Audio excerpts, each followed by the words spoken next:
chairs that you're all in. The first item on our agenda is a public hearing to amend the Town of Malta zoning law. It's our Chapter 167. This is a project that we've been working on for more than a year. It's a result of the adopted comprehensive plan that was adopted in June of 2023. Was this public hearing properly noticed? Yes. In paper? So, Yes. right, perfect. Then I will give a couple of minutes to our consultant from Barton Judas, Bob Murphy, to just give you a kind of a roundup of where we are and changes we made as a result of our public information session. Sure. Can you hear me? Thank you, Cynthia. Yeah, so I'll just give you a brief update on the process and some of the changes we made as a result of recent discussions and feedback from the public. As Cynthia mentioned, the zoning code update needs to be based on an updated comprehensive plan, which the town already went through that process in 2023. We've been working on the zoning code update for about a year and a half now, and that has included two public meetings, one in last April and one on the 19th of March, as well as a survey that went out to town staff and committees. We're also in the middle of the SEQR process, the State Environmental Quality Review Act process, which involves measuring the significance of the code adoption on local environmental conditions. We're in the midst of that right now, and we've also gone through the county referral process. So the County Planning Board for Saratoga has had a chance to weigh in on the proposed changes. This is a public hearing as part of the zoning code update process. What's next is finalizing that secret determination and then allowing for the town board to consider adoption. So we had, as was mentioned, we had our public information meeting on Thursday, the 19th. And there were a couple issues that came up throughout the discussion there. One topic was the ordinance on the keeping of chickens and some of the regulations in it. Some concerns were brought up on its feasibility.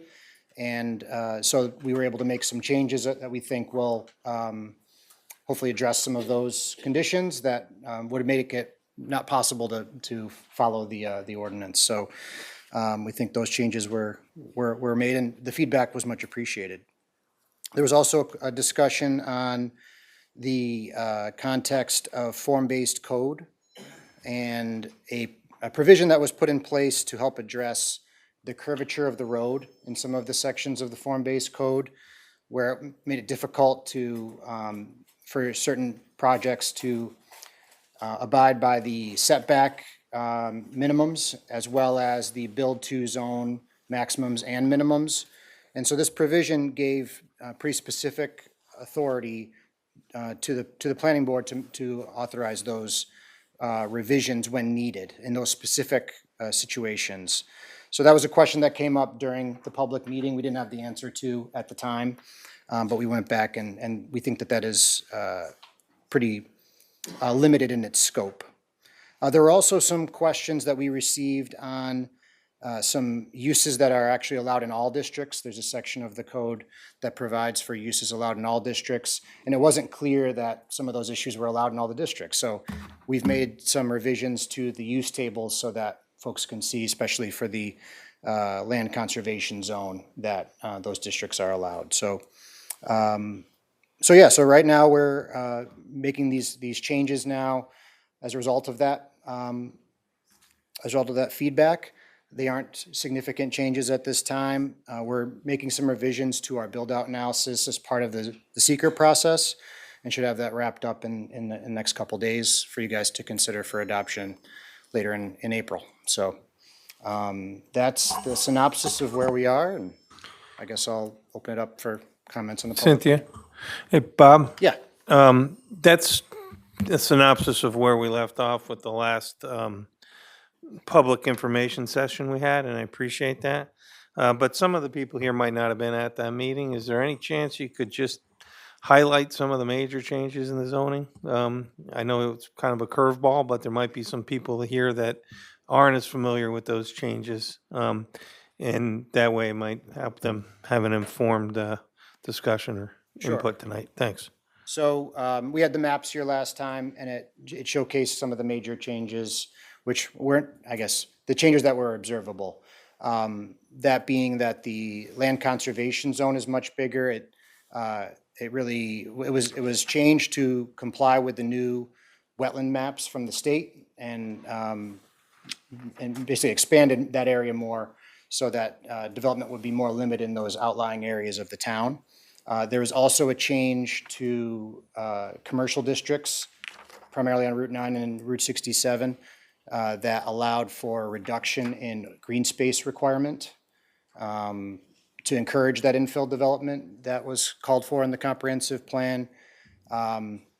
There were other new uses added to the form-based code specifically, including microbreweries and,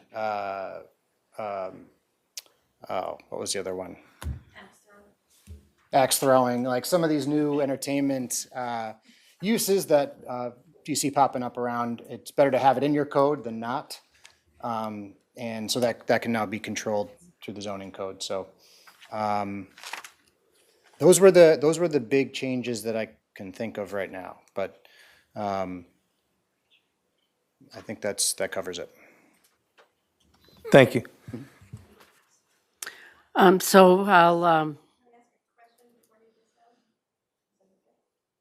well, I mean, it's a public hearing, so, I mean, you'll be able to come to the podium and he can ask, you know, I'd rather we go with the public hearing, and then if there are questions, when you have comments at the end of the public hearing, we can address those questions. I want to remind everybody that this is a public hearing. It is the opportunity for residents to tell the town board any of their concerns or comments about our change in the zoning. We have on the agenda a discussion item later, so any of the topics that come up during the public hearing, the board will have a chance to discuss later. I'm going to ask you to try to limit your comments to 3 minutes. Try not to repeat what somebody else has already said. And with that, the first person signed up here is Chrissy Lee Ryan.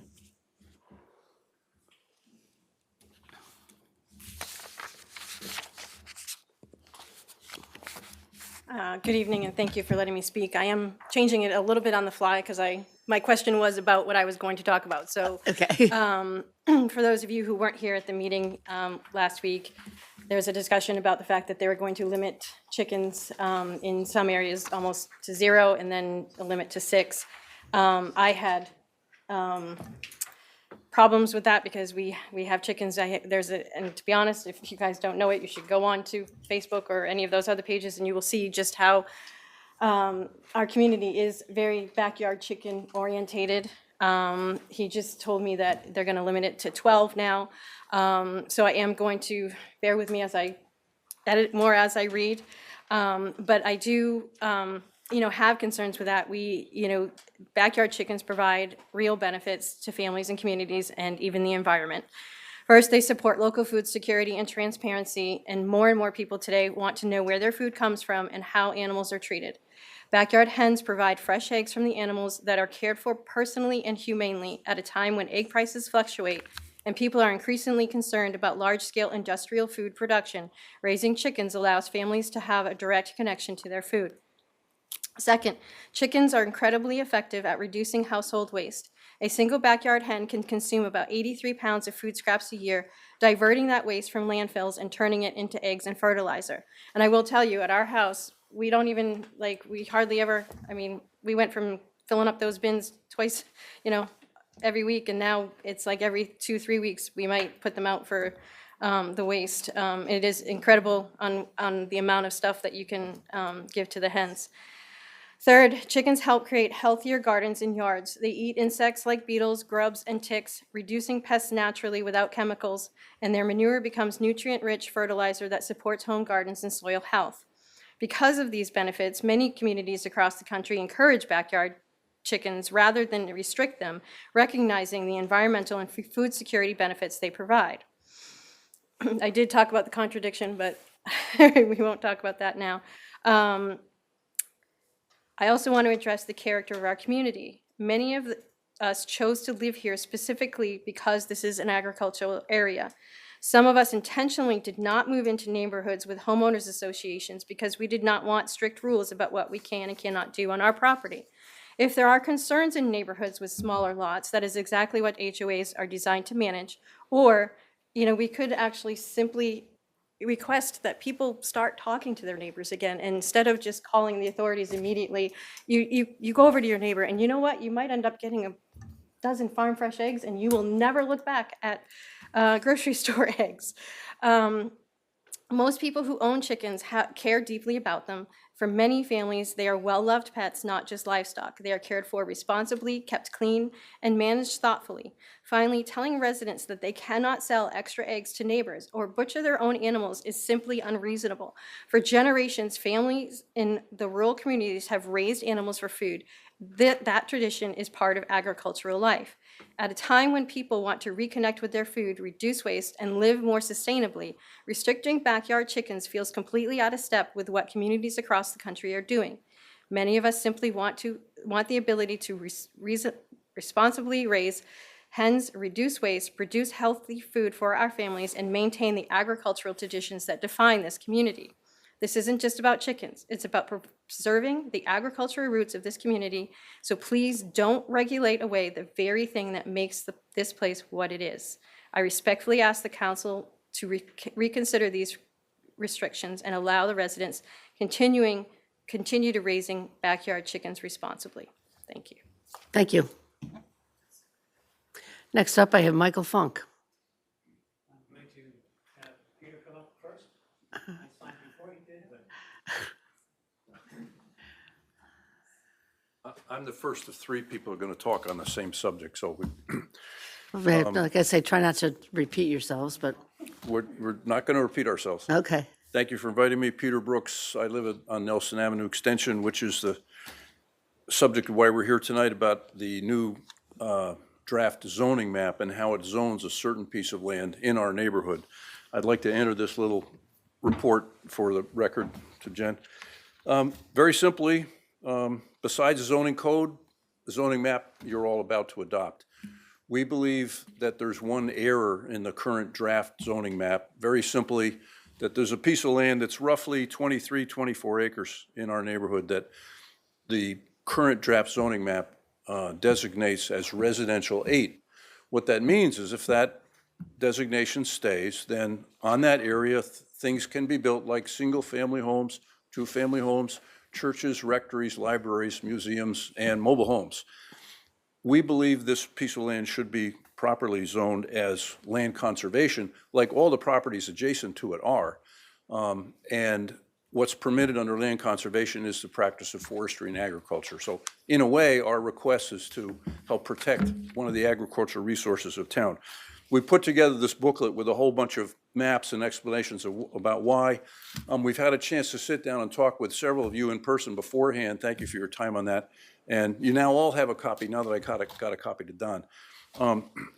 Three of us are going to just talk briefly about why we think it's just plain an oversight, a mistake, that it's currently designated as residential 8.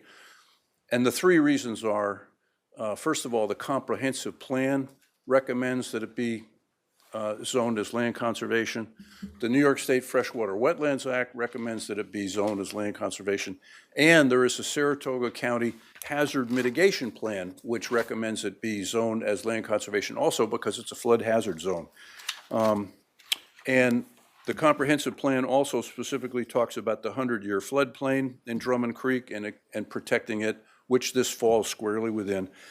And the neighborhood section of the comp plan for that neighborhood talks about, again, designating all DEC-regulated wetlands, and this property has been designated as DEC wetland for decades. It's not part of the new update, as LC, and protecting larger open parcels of land to maintain the rural character of that portion of town. When you go through this information, I think you're going to see there's really this isn't a matter of opinion, it's not a matter of subjective judgment, it's not a matter of politics, okay? It's a question of what these various laws and regulations say and what the scientific facts are on the ground. So again, we think the current draft map is just an oversight, and we'd like to ask you to redesignate that parcel as land conservation. Thanks. And I think you're going to hear from Mike next, if that's okay. Yeah, sure. You guys can swap it up, you're friends, it's okay.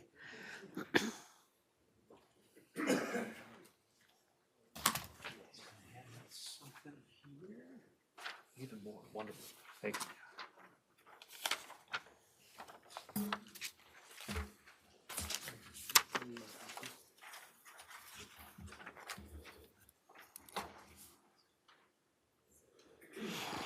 My name is Michael Funk, 810 Malta Avenue Extension. And I want to speak a little bit about the floodplain. That town board and the previous town boards and the planning staff have done really an amazing job of reworking the town zoning code and the zoning maps. It continues to be a project, but if it's done right, it's going to align the goals of our recently ratified comprehensive plan and with the DEC wetland guidelines and with the FEMA and Saratoga County floodplain hazard, the flood hazard zones. So thank you very, very much. I know it was a hard job. We're nearly done, I think. So this public comment section really gives us an opportunity to offer some observations and suggestions. So with all of that, there's a lot of detail, and sometimes it's understandable that things get missed. So as Peter's already discussed, there is a parcel that we think got missed. So I draw your attention to the handout I just gave you. And this is about a 24-acre parcel. We're sort of calling it the diamond parcel because that's the shape of it. We drew it on a map here for those guys. And it's on the corner of Malta Avenue Extension and Nelson Avenue Extension. And to the east of it is Drummond Creek, okay? So on the newly revised zoning map, it is still zoned as residential 8. This is an oversight. It is clearly in the FEMA and Saratoga County flood zone, as are the lands to the north of it, to the east of it, to the south of it, and to the west of it, with the exception of one piece of the northwest corner, which you can see on the map, which abuts a high ground, which is not in a flood zone. So what we're requesting here is that this parcel should be changed to LC. Now, additionally, I'm concerned that if the town allows building on this parcel under R8, the town may be liable if the land is flooded and the home is damaged or destroyed. I don't know case law, I'm not a lawyer, but I would think that if the town allowed a home to be built in a known floodplain, we might be targeted for a lawsuit. So I respectfully request that this parcel zone be designated, the designation be changed to LC, and that my request be entered into the record. Thank you very much. Thank you, Michael. And Cynthia Zalewski.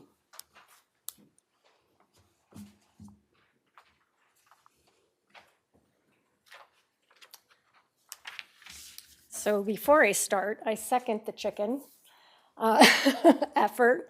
My neighbor actually has chickens. Many of my neighbors have chickens. I live on 5163 Nelson Avenue Extension. Oh, sure. I live on 5163 Nelson Avenue Extension. And like my neighbors, I'm here for the same reason, for the oversight. Unlike what Peter and Michael were doing, I'm the storyteller. So I'm going to tell you why I built my house there. So I've been there 28 years. I built my house on Nelson Avenue Extension in 1998, and I moved in May of 1999. I remember touring Saratoga Springs and immediate surrounding neighborhoods with my agent, Sharon Burns, trying to find a property that had 5 to 10 acres or more, was relatively close to the Northway for my husband's Albany commute, and minutes from downtown to my commute for my wealth management firm in downtown Saratoga Springs. We had just given up, and I was about to walk out of her office, and she got a phone call from a local custom builder who had just bought 45 acres. And she stopped me from leaving and said, we're gonna go drive there now. So that's what we did. Upon seeing these 45 acres, which had been formerly farmland, most of it DEC wetlands, I said, I want the center lot. And I got the center lot. And the reason I wanted it was because of the fact that it had DEC wetlands surrounding. It was the most beautiful piece of property, most beautiful, in my opinion, neighborhood in Saratoga County. And we have everything there. So I said, I want it, and I got it. Once settled into my new home, I had to pinch myself daily that I found literally my dream property. Not only was my and my immediate neighbors' properties beautiful, but we were surrounded by Don Carr's farmland. Don Carr no longer owns that farmland, but he did at that time. And he had his famous Clydesdales that would sit there, 2 females that were left out of the bunch of them side by side on the east side of Nelson Avenue Extension, precisely in that diamond-shaped property. I would continue my walks, my bicycle rides, coming across the plethora of other cyclists, nature photographers, fellow walkers, and the abundance of wildlife the protected wetlands supported. We have coyote, we have deer, we have mink, we have bald eagles, we have hawks, we have herons, we have owls, we have turkeys. You name it, we have it on our properties, and we want to preserve it. It is a nature lover's paradise, and people literally drive to our neighborhood. They always have. They park their cars on our road and they walk our neighborhoods because it's that beautiful. Blue Sky, now Trek, has groups of 40+ riders that go on our roads twice a week since I've been there. That's 28 years. Various charitable groups use our roads annually for their fundraisers, since they are not only beautiful, but not as populated as other roads and are safer for those types of events. In fact, the town itself, on one of their updated plans years ago, and I quote, called it the crown jewel of Malta that needs to be protected at all costs. Well, despite that apt title, the town has been remiss in their duty to do so since I've lived on that property. After having said all this, you can imagine I was shocked when my neighbor Peter, the owner of Boulderbrook Farm, mentioned that the town seemed to have forgotten to protect a particular parcel on our road when they revised their maps. That parcel of wetlands is the only one that it was the one that I referred to that the Clydesdales would graze. It is perpetually underwater, and you'll actually see ducks floating in little miniature ponds that are created naturally in the land, about 3 seasons out of the year. The state properly designated it with the greatest protection LC. However, Malta failed to do so. I am here along with my neighbors to make sure this oversight is corrected before the maps are finalized. This particular parcel is one of the most beautiful properties in the neighborhood, as wildlife sightings are plentiful, and you get to start your journey on Nelson Avenue Extension with a rural facade. Now, before anyone states that it is protected under its normal current coding, let me assure you it's not. While it may have some protections that other parcels do not, it still does not match the most restrictive designation code that New York State assigns it. And Michael, of course, told you about some risks and liabilities the town may have if you do not change it. The second argument might be, well, it's too wet to build, so why do we have to worry about it? Someone would be crazy to build on it, I've heard.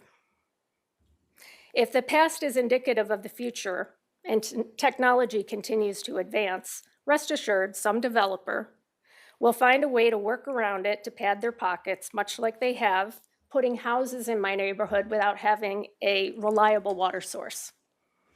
And you can go up and down my road and see the evidence of that. Now, I let my neighbors, Mike and Peter, go into the technical aspects of this parcel in much more detail than I have. But suffice it to say, the onus is on the town board to correct its oversight and properly designate the land with the fullest protection, LC. It is imperative to do so if the town is serious about retaining the beauty, the charm, the rural aspect this town has been known for, and its residents want to retain. This is why we moved here. Thank you for your time. Thank you. A couple of people came in after I picked up the sign-in sheet. Is there anybody else out there that wants to comment on our, to amend the zoning? I will leave this public hearing open, at least until next week. We did get a written correspondence from former Councilman John Hartzell, which I have added into the official record. And so, as I say, we'll leave this public hearing open for written comments. If anybody else has any comments they want to submit, they can send them to me or the town clerk, whichever you choose, and we'll make sure all the board sees it. We won't actually be acting on adopting this legislation next week. As you said, we hit a little snag with the build-out analysis, so that will be probably postponed until our May meeting. And we'll continue in that time to work on issues. Of course, we'll continue to work on some of the comments we've heard tonight. With that, I will move on to, we have a second public hearing tonight that is to local law to amend our water ordinance. The proposed changes to our water ordinance are at the recommendation of our town engineer, our town attorney, and our water department. So Jen, was this public hearing properly noticed? Yes. Thank you. Anyone wishing to speak on the water ordinance tonight? Gee. Well, with that, I will close that public hearing at 6:28. And we will move on. We have a presentation by Jacqueline Phillips Murray Esquire from the Murray Law Firm. And the presentation is about a proposed cell phone tower at 2671 New York State Route 9. Oh, it worked. Good evening. My name's Jackie Phillips Murray. I am here in furtherance of a new proposed cell tower at the Albany-Saratoga Speedway. Before I get started, I'm just going to hand out a hard copy of the PowerPoint presentation that we'll go through to the board.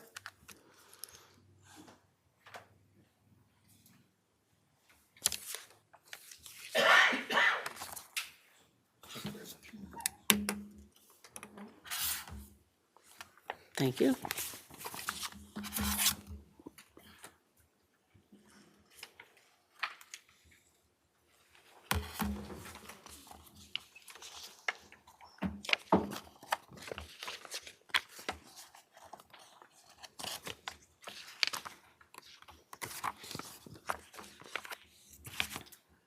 Okay, so this application, we have yet to file. We are here for a pre-application meeting just to give the public and the board the heads up that we will be filing this application and to solicit some early on feedback and get everybody thinking about this project so that once we submit, we can hit the ground running. The applicants for this project are the Towers LLC, which is a subsidiary of Vertical Bridge, one of the largest tower owners in the country. And the proposed carrier on the tower is Verizon Wireless. So that is the carrier who's in need of improved service that in the area that will be served by this proposed facility. The proposed tower is 125 feet in height. It's located 1,580 feet away east of Route 9, deep into the Speedway property. Let me just The site itself, the address is 2671 New York State Route 9. It's in the C7 zoning district where the facility is a specially permitted use upon securing a telecommunications siting permit from the town board. The parcel itself is very large. It's 38 acres. It's already developed with the infrastructure for the speedway. And the particular portion of the site where the facility is proposed is to the rear if you're heading east away from Route 9. And then directions north, south, and further east, there is existing vegetation.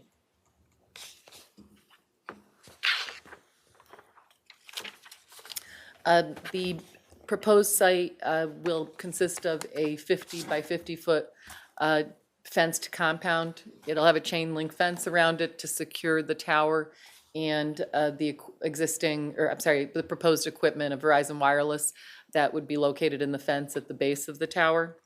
The design of the tower is proposed to be a monopole, which is, a slender pole that will be made of steel. It'll have cables that are routed down the interior of the monopole, and then over to the ground equipment within the fenced compound.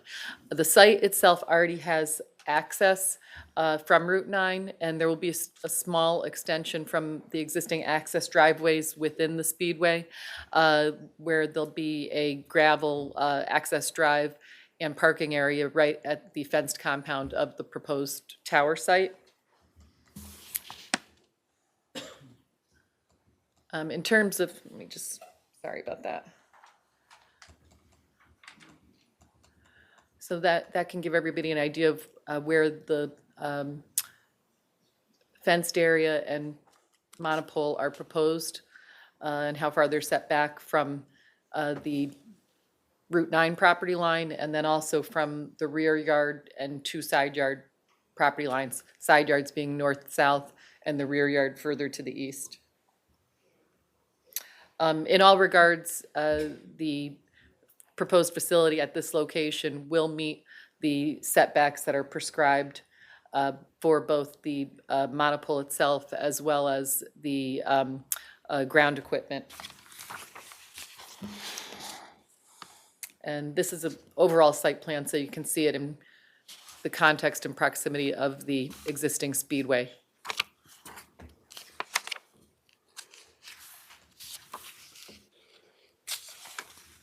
And this is the fenced compound site plan with the small portion of additional gravel access drive that will be extended off the existing gravel driveways in that area of the speedway property. There are also existing overhead utilities on the speedway property, and so the utilities that are needed to serve the facility will be routed underground from the facility to the existing utility pole on the property. And there's a proposed elevation view of the facility as well. In addition, the town's siting law requires that the tower is structurally and physically capable of supporting co-location. And so that will be another attribute of the project, so that additional carriers that are licensed in the area that have the same need as Verizon to improve their service will be able to co-locate on this facility, as opposed to seeking to develop a redundant facility in the area. And in terms of coverage, this is the area where coverage is needed. And the purple is the existing coverage coming from 3 existing tower sites on which Verizon Wireless is already co-located. One is a 120-foot tower, 1.7 miles southeast of this proposed site at Luther Forest.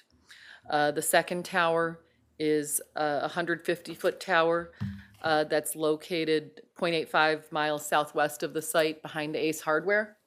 And the third is a 140-foot tower that's located at the Orchard, 2 miles northwest of the site, which is, I believe, 107 Van Ariman Road. I don't know if I'm pronouncing that correctly. Close enough. Okay. So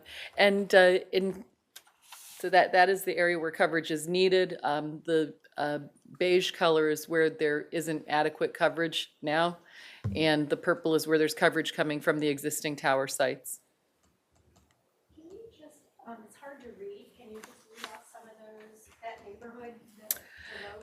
Yeah, well, the neighborhood roads are, it's Kramer Road, Yachtsman, I think it's Yachtsman, Yeah, Or- yeah, it's been Admiral's Way. Yachtsman Way, Admiral's Way, 9P. yeah, Galleon Drive, Route 9P, and Little Drive. So those are the areas that are being targeted to improve coverage. And this is the area, so you can see it with an aerial view overlaid.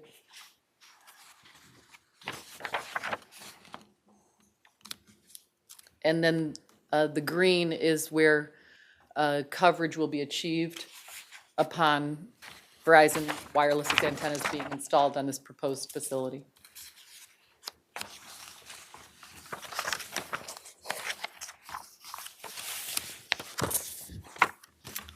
And it's approximately 2 square miles. And then, as you can see, there's additional coverage that will be along Saratoga Lake. So the coverage is primarily in that 2 square mile area and along Route 9P, and then also along Saratoga Lake. And with that, we obviously are well aware of what the town's code prescribes for purposes of submitting our application. To that end, we will provide in our application site plans that show all of the setbacks, that show the existing and proposed conditions on this 38-acre parcel. We will also provide a full environmental assessment form for purposes of the town board performing its state environmental quality review of the project. We will also submit documentation confirming that the project will be compliant with Federal Aviation Administration and Federal Communications Commission regulations, including documentation that there will be no hazard to air navigation per FAA regs. We also have included in your packets tonight, they're not in the PowerPoint presentation, view shed maps. And one of the reasons that we included those at this juncture is to document, just based on a desktop review using USGS topographical data and estimated vegetation heights in the area, where there would be potential for visibility or not. And as documented by the maps, the majority of the area is going to be screened either by topography or a combination of topography and vegetation. That said, one of the reasons we submit the maps is once we do file our formal application, we like to work in concert with the board in order to identify viewpoints from which we would then perform a full visual analysis with a balloon test and render photographic simulations so that it's not just limited to a desktop review. You'll have something more concrete to review to assess whether or not there's going to be visibility from any sensitive receptors in the area or public viewing points. And we also wanted to present this to the board tonight too, because one of the steps per the code is for the town board to engage a consultant to assist the board in its review of our application. And to that end, if we could early on get information about that town consultant and fund the escrow account that's required to cover the cost of their services to the town, we'll make that part of our initial application submittal. So with that, I don't know if the board has any initial questions or feedback, but we are poised to be filing this application within the next few weeks or so. How high did you say this tower was? It's proposed at 125 feet with a 4-foot lightning rod at the top.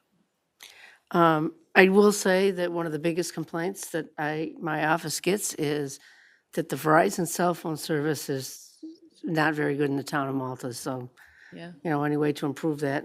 Yeah, it's, part of it is we all use so much more capacity. Yeah.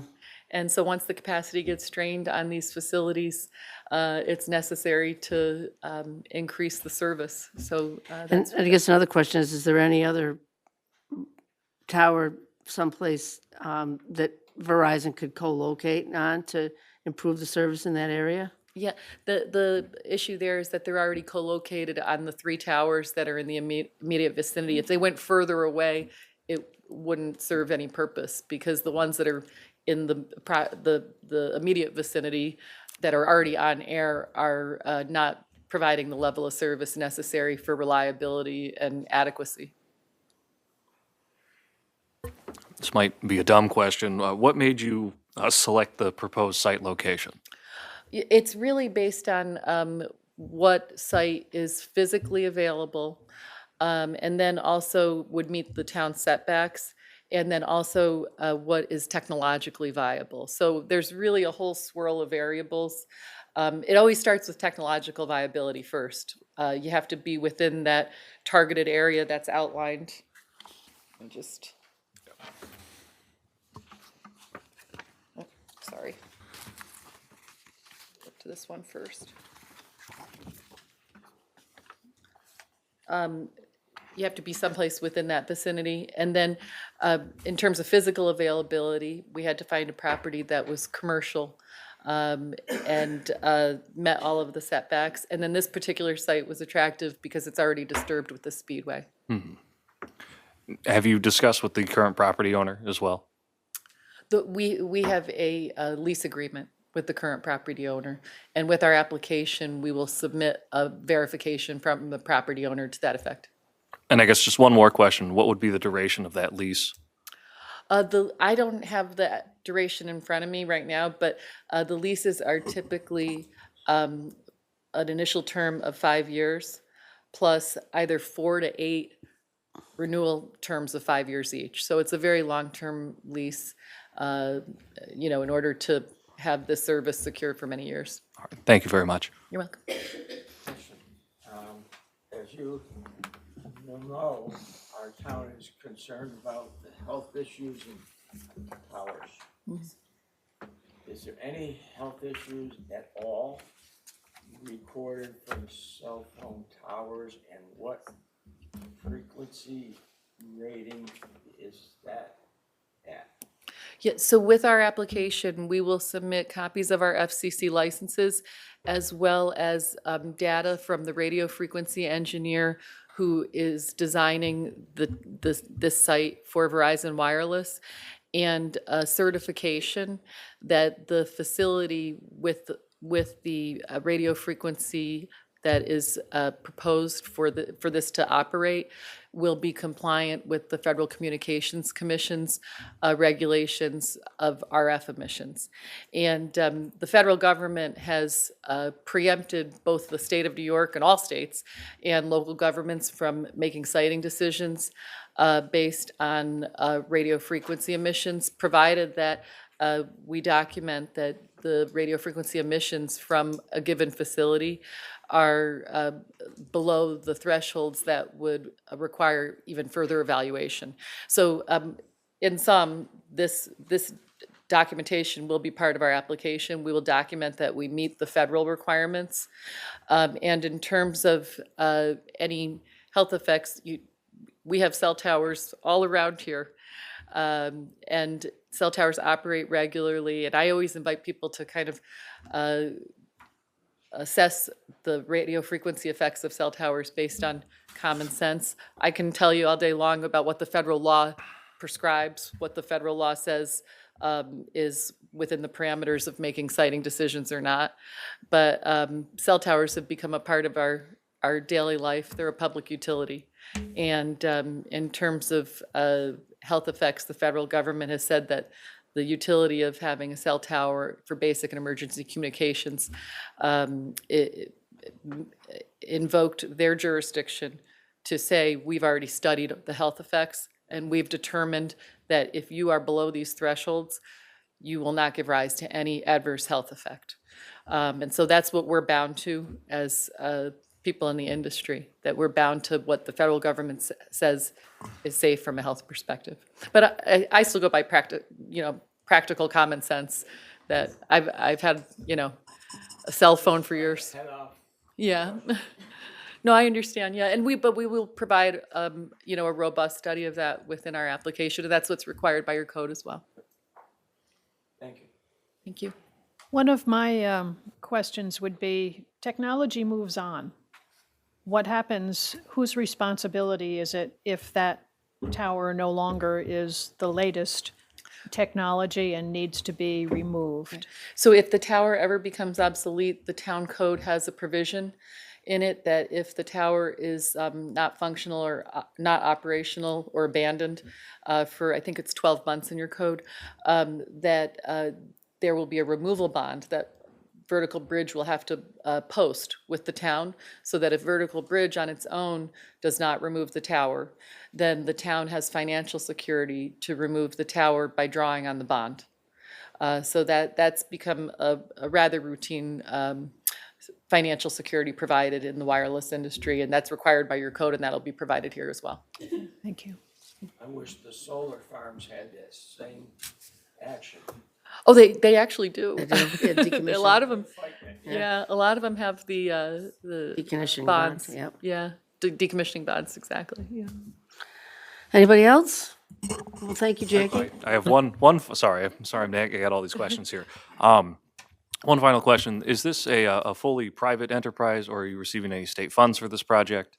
No, this is a private company. Vertical Bridge is a tower developer and owner. And obviously Verizon Wireless is a commercial provider of personal wireless services.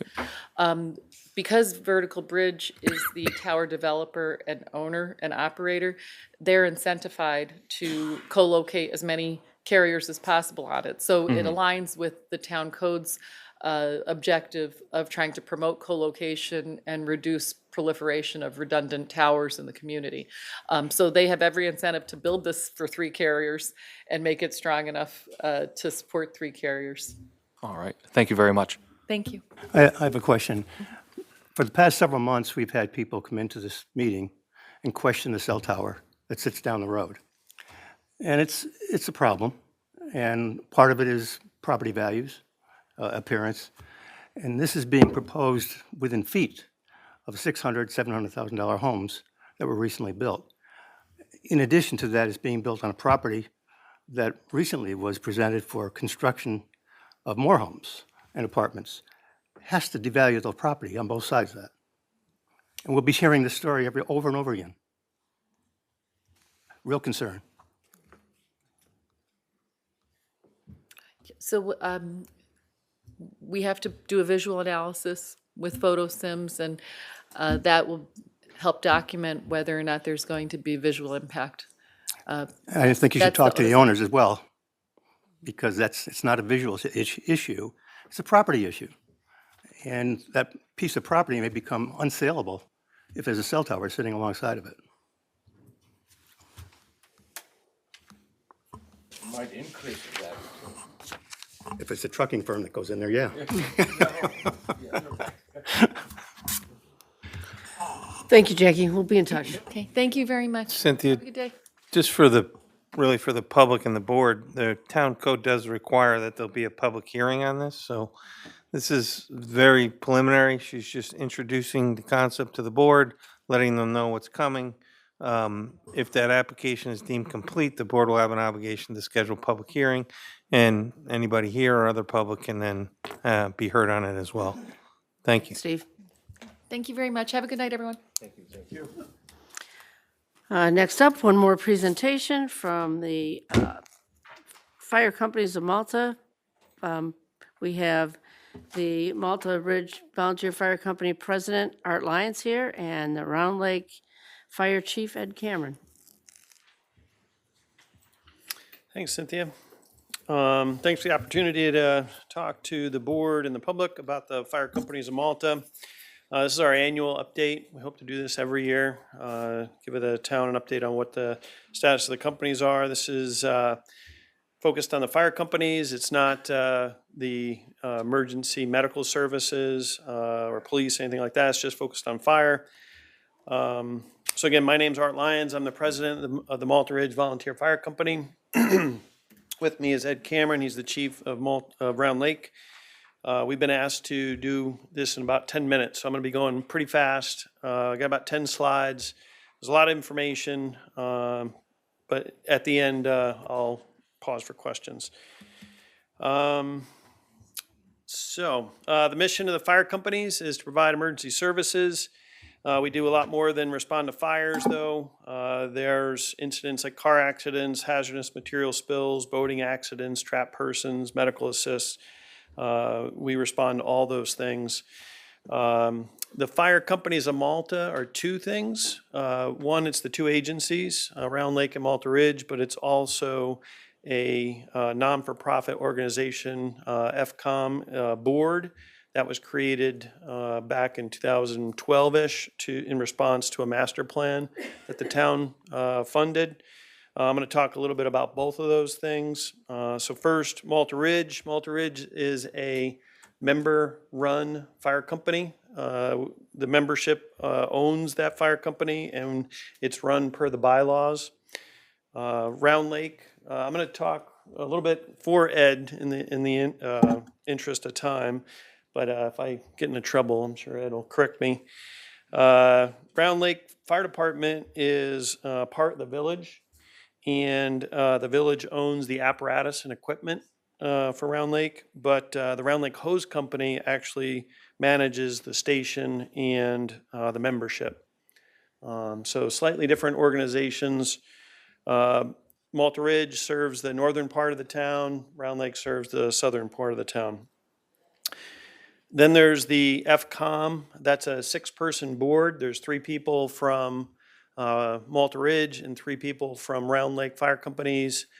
In the picture up on the screen on the right, there's the that building in the background, Fire Companies of Malta. It's a very unique facility. There's 2 fire agencies operating out of a shared station. That was one of the recommendations from that 2009 master plan that was implemented. So that we started operating out of that station in about 2014. So that allowed us to go from 4 fire stations in the town of Malta to about 3.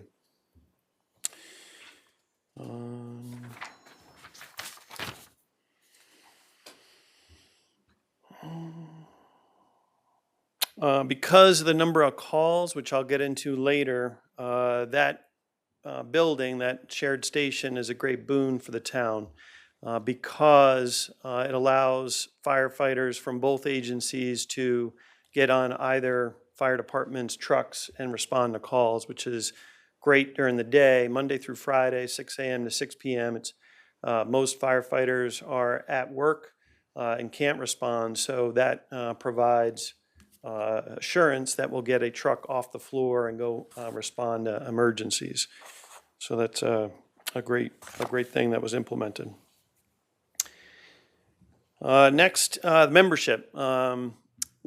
Without the membership of both fire companies, those stations, the apparatus, which we're going to talk about later, they're useless. We rely on the volunteers. Much like the rest of New York State, there's about 1,800 volunteer fire departments in the state. It's estimated they save the state over $4 billion a year. Instead of a paid fire department, these are all volunteers.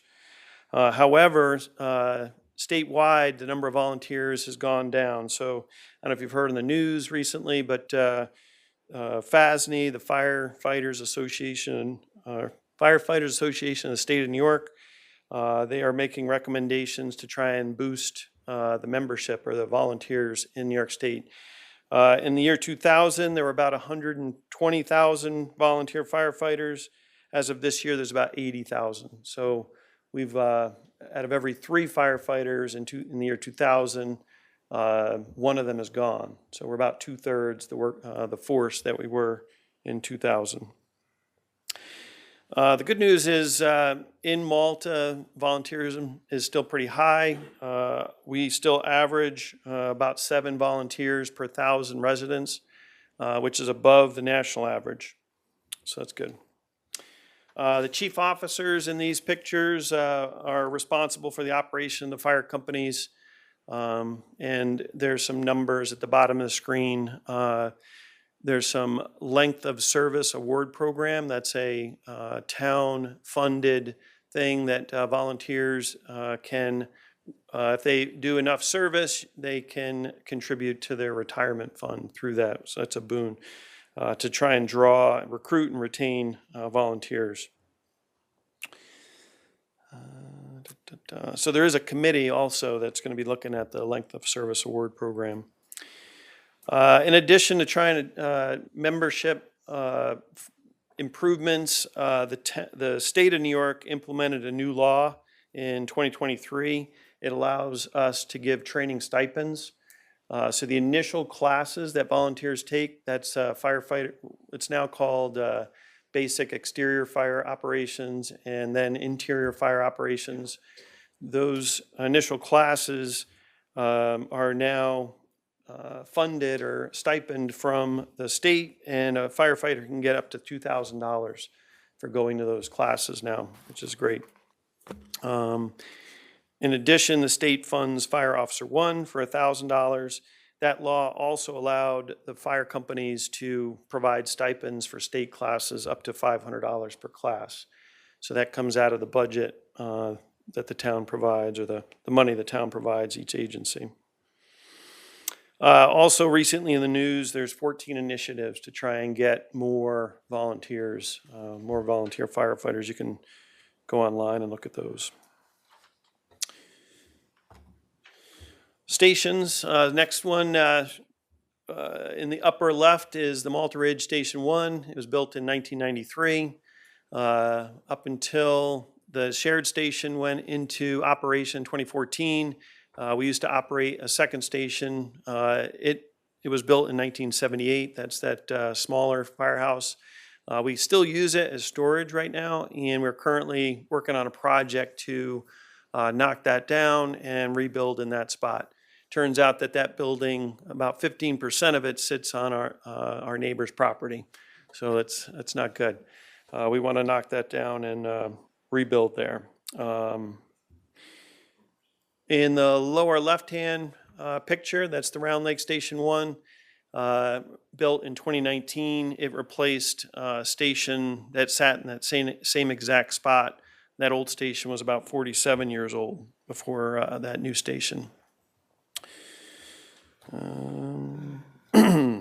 The shared station on the right, so that we talked about that already. That was built about 12 years ago, and it cost just over $4 million to build that station.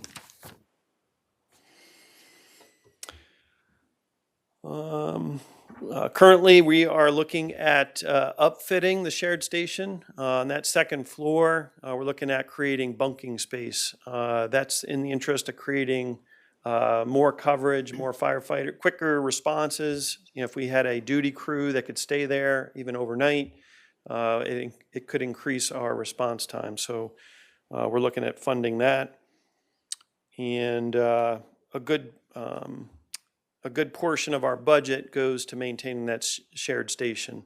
Both Round Lake and Malta Ridge each give between $200,000 and $250,000 a year to maintain that station and pay off the mortgage. That mortgage will be done in 2035. That's stations. Apparatus. So the biggest concern, money-wise, budget-wise, are the apparatus. It's a national concern right now. There's actually Senate hearings that started the end of last year. There's about 3 manufacturers that own about 80% of the manufacturing of fire trucks. So the cost of those fire trucks is rising rapidly. An example is our 388, which is our tower. We bought that truck for about $1.2 million in 2014-ish, 2013, 2014. And now to replace it, it's insured at over $2.1 million. So if you go online and look at some of the quotes from the Senate hearing, Senator Warren from Massachusetts, a pumper truck worth about $500,000 in 2013. Now it costs $1 million to buy a pumper truck. So that is outpacing, the budgets, and that's something we're going to have to address when we talk about, the next contract. Currently, Malta Ridge and Round Lake are in a 3-year contract. So we are set for this year. We're set for 2020 27, but we should start talks soon because we'll need a new contract in 2028.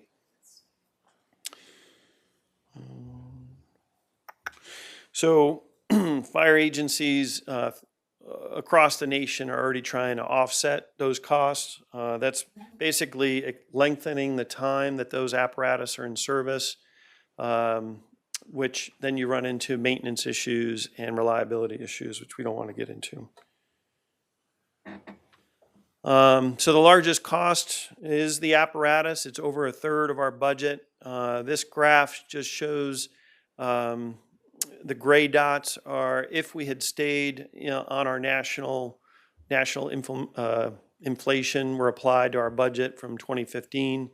There was a period, 2021 through 2023, where we stayed flat. There was some concerns about the epidemic and funding, et cetera. So we flatlined the budget, but costs grew.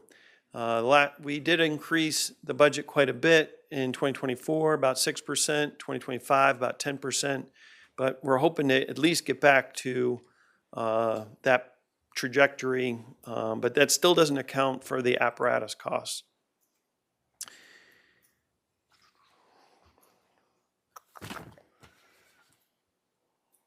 So we'll be addressing those in the budget meetings we have in the coming years. Just to outfit one firefighter, if you see a picture of a firefighter in turnout gear with an air pack on, that's about $15,000 worth of equipment. $8,000 for an air pack, about $4,000 for the turnout gear. A portable radio nowadays about $2,000. So that's it's quite a bit of money just to outfit a firefighter. Number of calls, we've been if you average the last several years, it's about 570 calls per year. That's up almost double from the calls in 2015. There's no one cause of that. There's probably several causes, including the population rise, the amount of traffic, the number of businesses in Malta, the number of mutual aid calls. So again, we talked about the number of volunteers going down.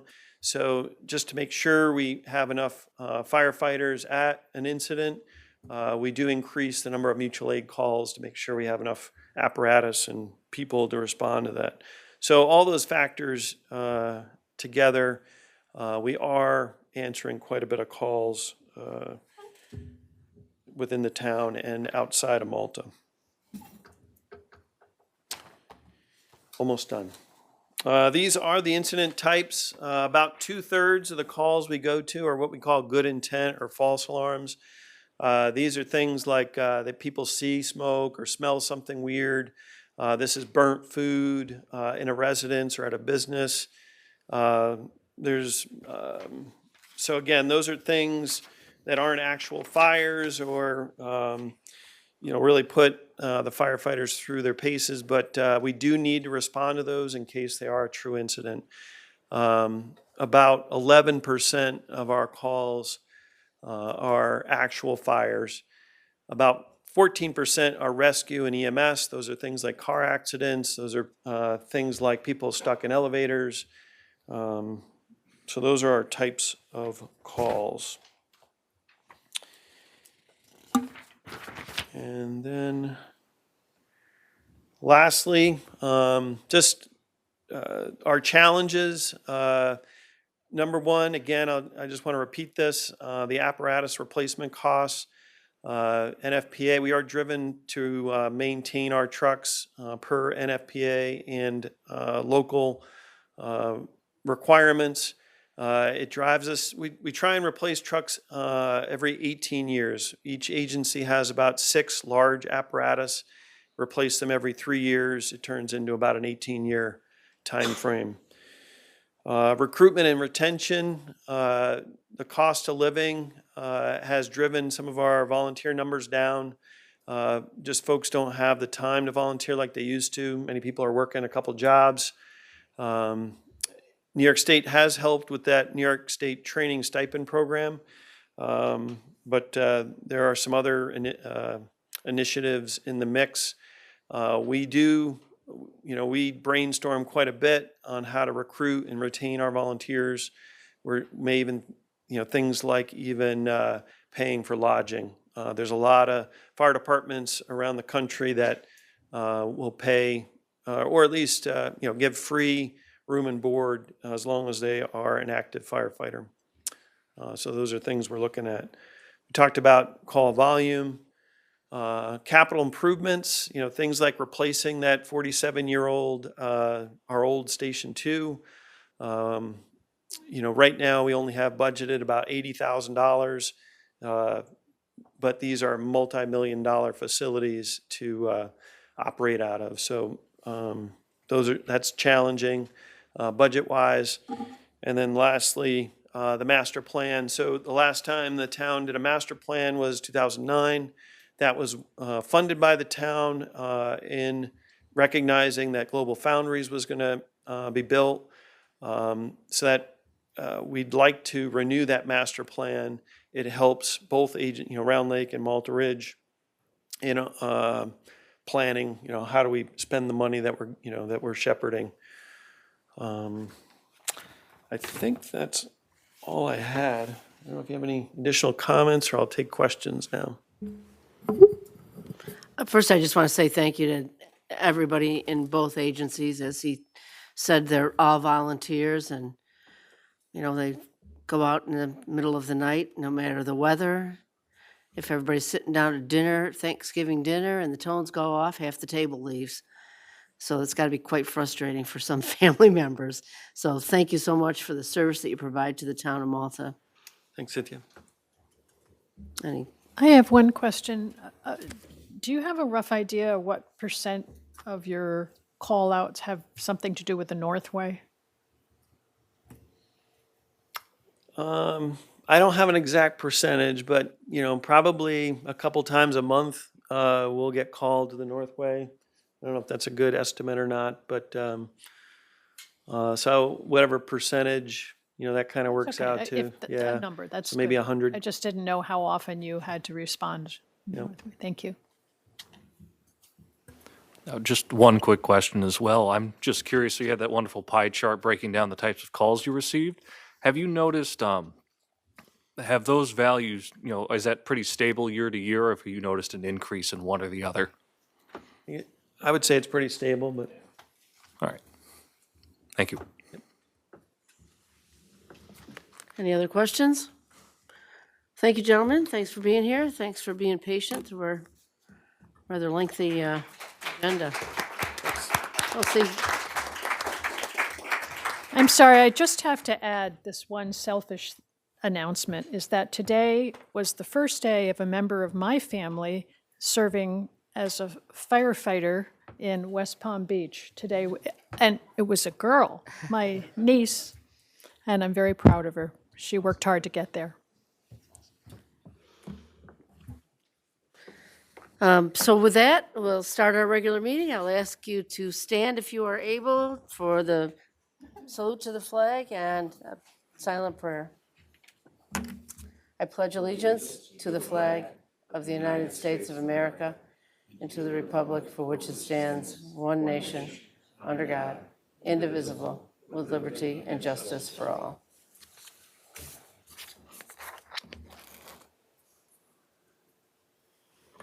Thank you, everybody.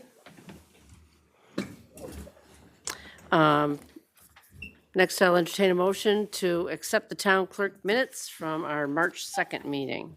So moved. Second. Any discussion? All in favor? Aye. Aye. Any opposed? Next up is comments from town residents.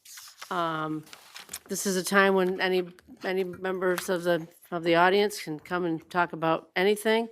I will also ask that you try to keep your comments to 3 minutes. And if you have questions at the end of the public comment period, we'll attempt to answer them. Nobody? All right.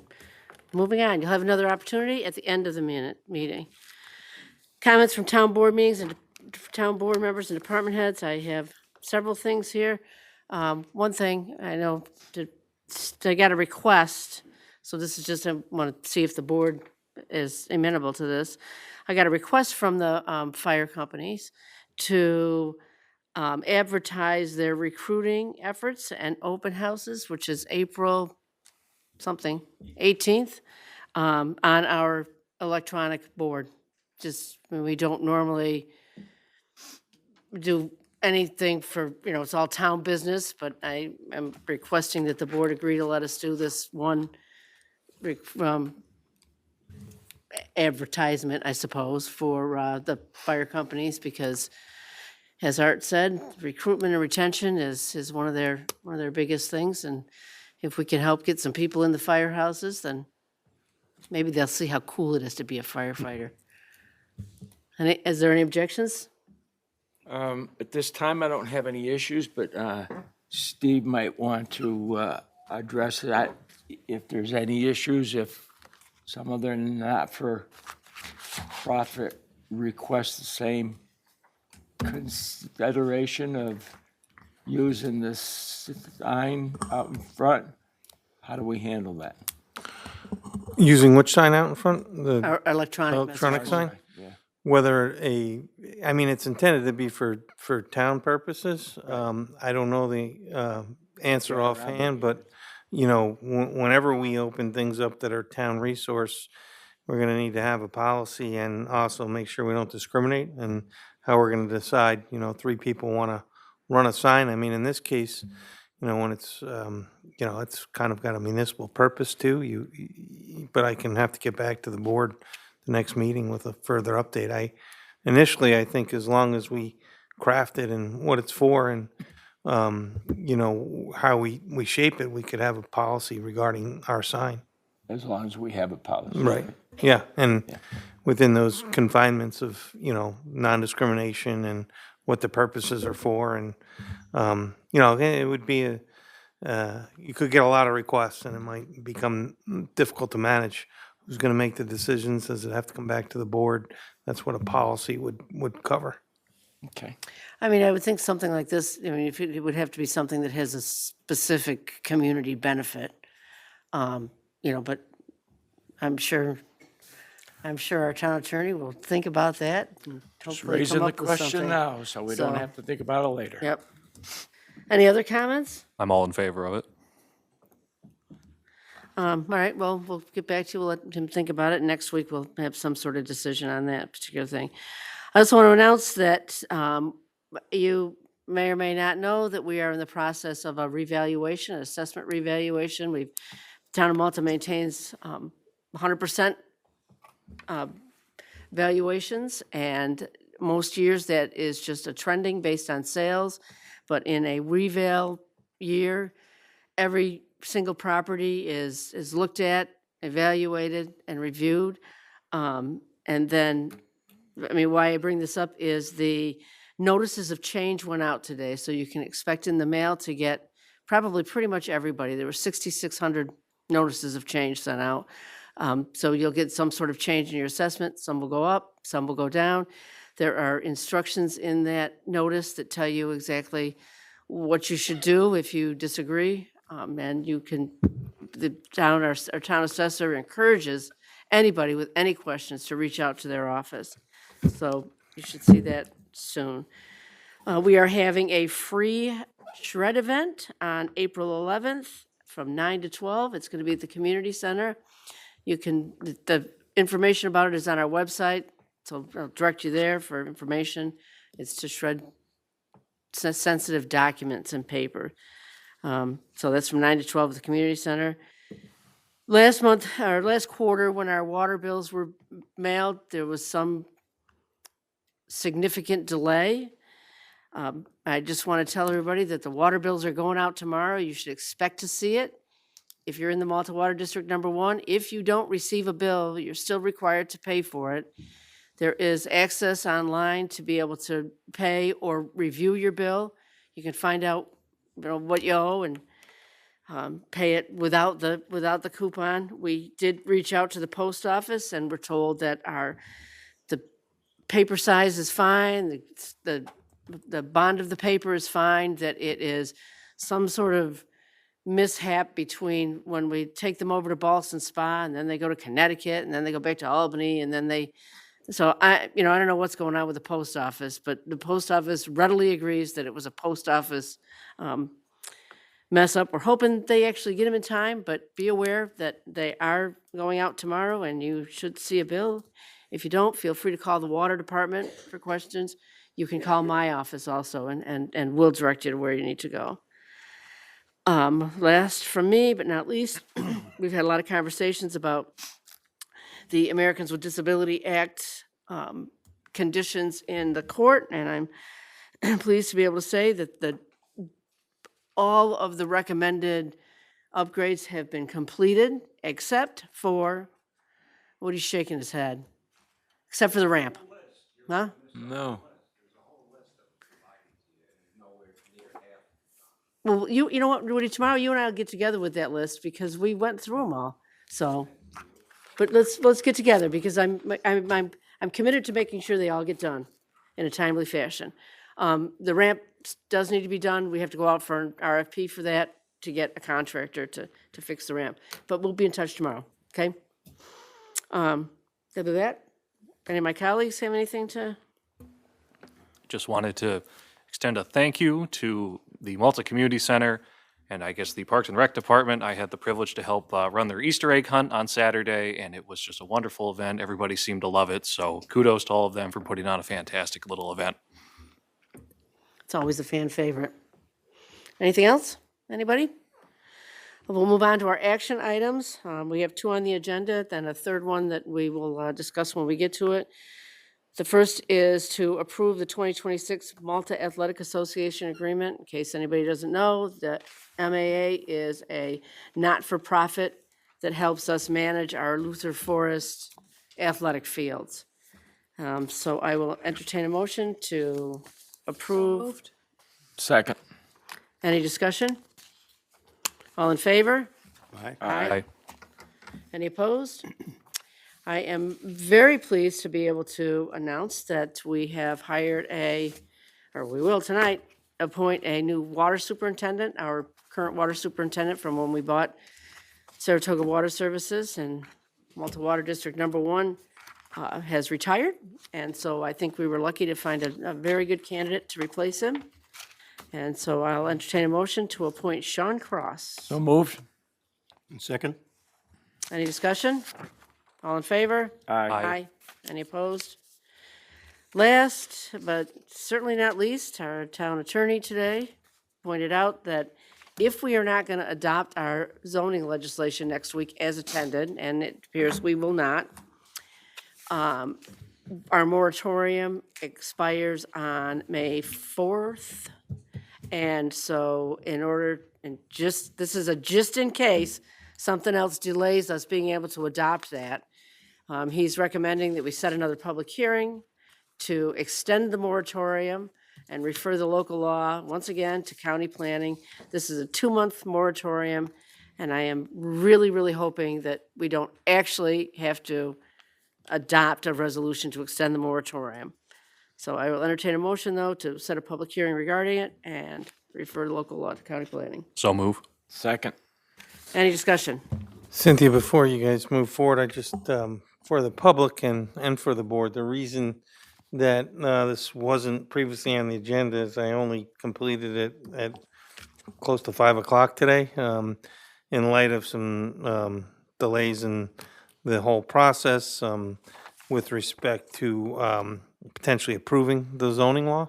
So it's just in an abundance of caution that if we needed to more time, we'll be able to have that time so that we don't get in a situation where the zoning law is not updated and the moratorium is expiring.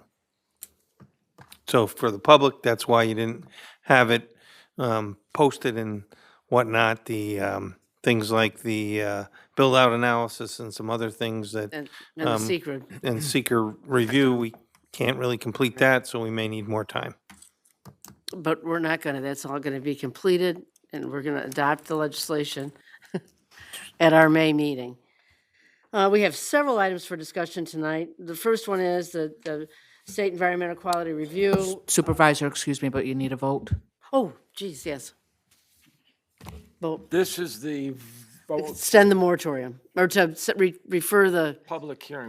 set the public hearing and refer to county planning. Did we have a motion and a second? Okay. Any further discussion? All in favor? Aye. Aye. Any opposed? Move on to our discussion items. We really won't discuss the secret determination that's today because we don't actually have all that we need. As Steve said, we got a preliminary build-out analysis and we decided that that needed some more work. So we'll have that probably discussed next month. Next on the agenda, I have, a discussion about the recommended changes to the zoning, the chapter 167. As you know, it was an extensive endeavor and there's a lot, but there were a few things that we have discussed now. With respect to the map changes that several residents recommended or requested, I will have a couple of comments about that. First of all, in the comprehensive plan, one of the biggest overriding themes is the importance of protecting agriculture. We have very diminishing agriculture in the town of Malta now. We really have one last farm. We have some horse farms, but there's one last actual working farm. This parcel that they are objecting to the zoning on was part of a very complicated model that our planning staff and our consultant worked on. And it's in the ag district. It's part of the working farm. And we all kind of decided that it would be detrimental to that, to the farmer, basically, to rezone that as LC. Like I say, it's pretty much the last So that's working your farm. comment as to why it's an error? Why, well, first of all, it really wasn't an error. It was very deliberately zoned that way because of the fact that it's consistent with the comprehensive plan's goal of protecting agriculture. It's in the ag zone, the agricultural district. It's an actual working farm that's farmed now, today. And, we don't want to do anything that would, stand in the way of keeping that happening. So like I said, they kept calling it an error, but it was deliberate and it was on, intentional. and So it was is on it- the advice of the model that both our consultant and our planning staff used. So I don't understand it. Is it going to change or is it not going to change? It is, as of now, the advice from both our consultant and our planning staff is to not change it, to leave it zoned the way it is. So I have a question. Interesting. For the use of that site, you're saying it's farm. active farmland? It's active farmland. You can see in their pictures that it's, What does the property owner grow there currently? Do we know? probably hay for Growing his houses there? livestock. Huh? Is he growing houses in there? R8? No. No. He uses it, I don't know exactly what he We're plants. changing it to R, No, eight, it right? has been all right. it will be R8. It's not changed from its current zoning, which is all right. He has livestock and Right. he uses it to grow, food for his livestock. Would rezoning this land as land conservation prevent him from utilizing that land for agricultural purposes? I don't think so, because agricultural purposes are actually allowed in land conservation. Like I say, it was a very complicated model that I really don't understand. If anybody wants to say anything back there in the peanut gallery, you're welcome to, but Well, I'll chime in. So, Okay. I mean, obviously, the board just got handed a pretty lengthy document that you should consider and evaluate. Review further with your consultant, legal or planning, for questions and to make sure you're comfortable with it. The current zone is R8, it's not changing. And other areas near and adjacent to the property are changing to land conservation. The important thing for the board to consider is that it is a working farm. It is part of the ag district, and it has a right to farm protections. And we need to be very careful as a board, and I'm not prepared to make a decision on it tonight. I mean, I just literally had a chance to skim the information that the residents thoughtfully put together. It's a pretty comprehensive document. But we need to be very careful if we're going to restrict lands more so. We're not allowed to. The state law can preempt us, and we can't take away these right to farm protections that this property owner has. I think we need to look at that closely to determine, the initial reaction is that it wasn't a mistake. It's part of what the planning staff and consultant have gone through, and there's good reason for it, and I think you'll get further information on that, and then if the board, obviously, you can look at the parcel and look at the map and, come to consensus on how you want to treat that parcel. I would encourage everybody to talk to planning staff. We can get some sort of narrative from our consultant. I'm told by our planning staff, it's not actually a mapped wetland at this time, that it was at one time, I believe, but it is not with the new map. I looked at the map today and it was bright green, had no pink on it, and it is wetland. Unless the DEC maps are wrong and our consultants are saying the opposite, that it should remain as R8. It's just, explain the logic. I asked that Thursday or Friday. Planning has gotten phone calls over it, and I'm told those phone calls weren't even addressed yet until your statement tonight, where it's not changing. You conveniently said that after the three left here. Well, I waited until it was actually on the agenda for us to discuss, so. Conveniently. It was their decision to leave, Craig, not mine, so, I already told them so. yeah. I think it deserves more consideration. I don't think we should really make a commitment or a decision tonight. I think that, you've heard from them. I think we should take some time to really look at it. There are other parcels in this working farm that are also not rezoned to LC.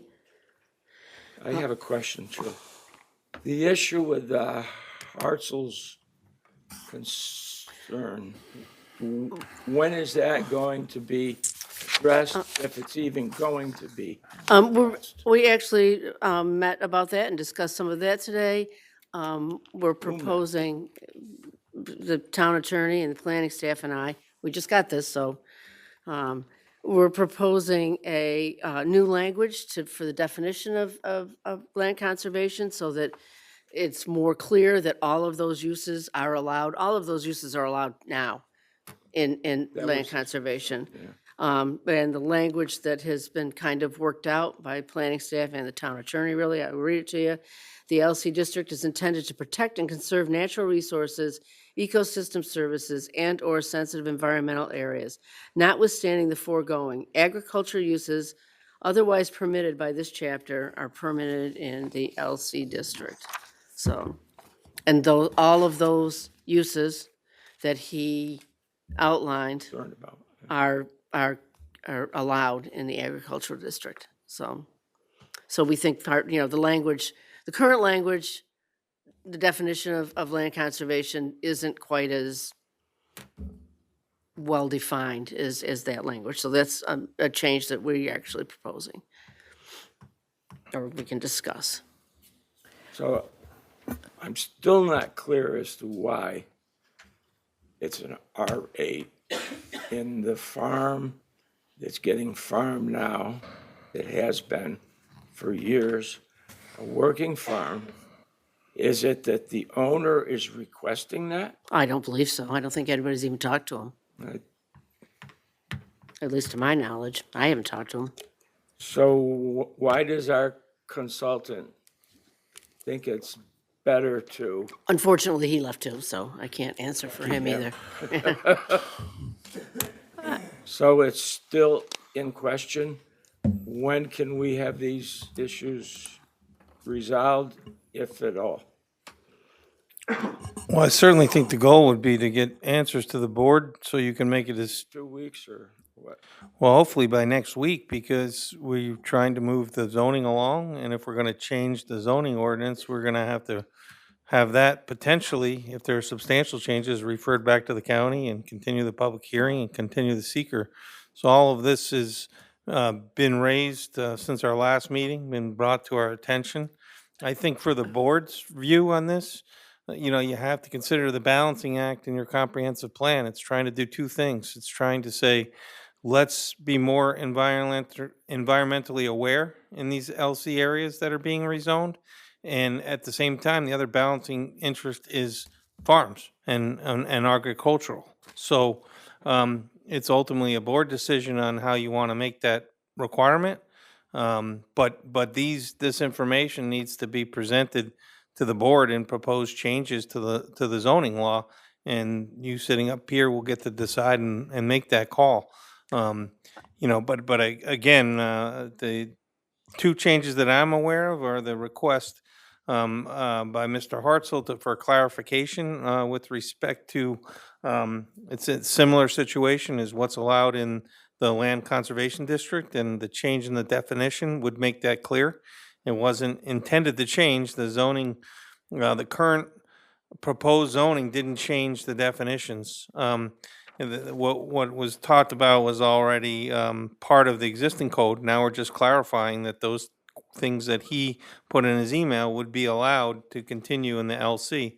Where we have to come down on the other larger question of the parcel is it's unique in that it's one of, if not the last working farm, and it is protected by right to farm laws. And as a board, we need to be very careful and prudent about whether we're going to act legislation. R8 is agricultural residential. That's where you're allowed to do your agricultural. So if you change that, we got to be real careful. We're not taking away rights from the farmer. He could have a challenge, as could the state of New York, to say, hey, wait a minute, you can't do that. So like I said, it's a very thoughtful presentation and information that residents have put forth to the board. I skimmed it before the meeting tonight, and I certainly will be available to answer questions, and, same with planning and our consultant, and come up with, the initial reaction is not an oversight, and here's the reasons why, and then you'll be able to make that call. That's what I'm looking for. I do want to add that, these concerns were not brought up at the public information session. I really just met today and received their concerns. I knew there was kind of something floating around out there, but I, Called you on Thursday, I think it was. Right? who did? Mike and Peter. They set up an appointment. I was on vacation, and they set up an appointment right, to meet today. So it kind of came at me sort of by surprise. So I personally would like to see more, I'd like information. more info on that. Okay, we'll At try to work on something. this time here, I do not have enough info to No. make any decision on it. And I will not be here next week, as I Oh, yeah, clearly you said. you can watch the, oh, no, you probably won't even No, want to watch it. can't. That's an You can watch expensive it when phone you, call. you can watch it when you get back. After the damage is done, right? Another conversation that we talked about earlier that came up is the keeping of chickens, and I trust that nobody objects to the changes that we made on the recommendation of the residents that I didn't know that you could only buy chickens in a 6-pack. So, making it 12 chickens allowed, I think is probably a better option. I don't mean to beat a dead horse on the land conservation zone. I just had one final question there. We're the ones who set the definitions for our town's we set the town's definition for what an LC district is. Well, within some guidance from the state. I mean, we can't just say LC and then say you can, you know, Yeah, and again, this is a point that we need further discussion on it, and I don't want, we could be here all night, we're not gonna do that. Yeah, so the state law, we're allowed to adopt environmental laws that generally are more restrictive than the state law, but we can't, if they set a standard, we can't say, oh, our zoning's gonna be, less restrictive, so to allow you to do more within that area. So we are constrained to a certain extent by state law, but yes, you are the town board, you're gonna set the definition of the zoning for land conservation and what the definition is.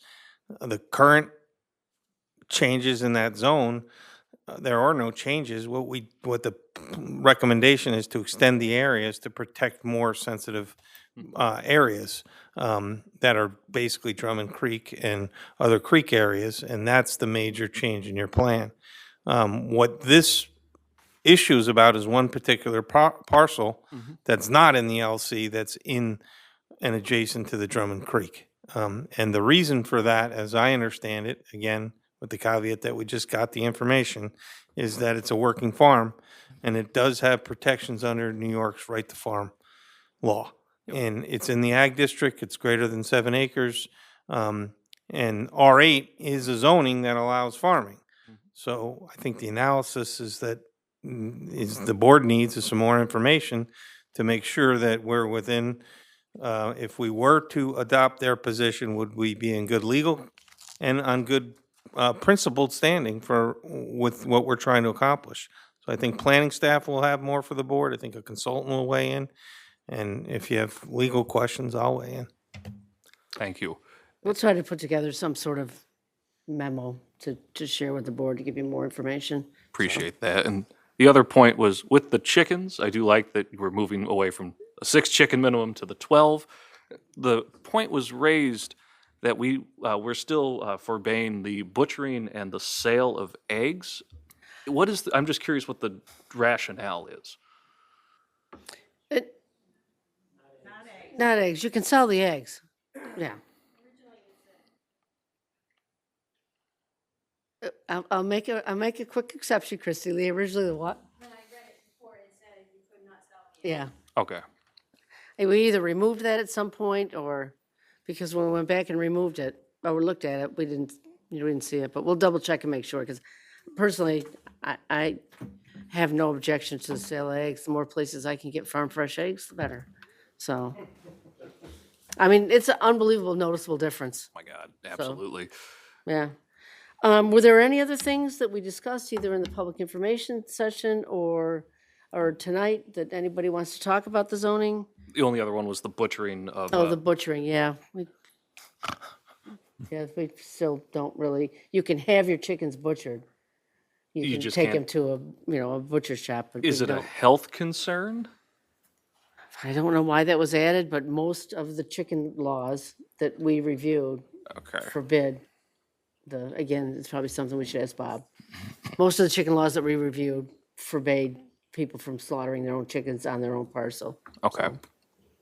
Thank you. Anything else on zoning?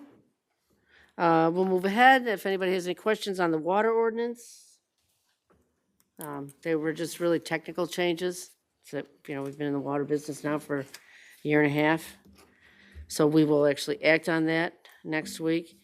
So this next item, we have been asked by several residents to discuss considering a resolution regarding the tower location. And I just want to know if my fellow members of the board are in support of a resolution and what you would like that resolution to say.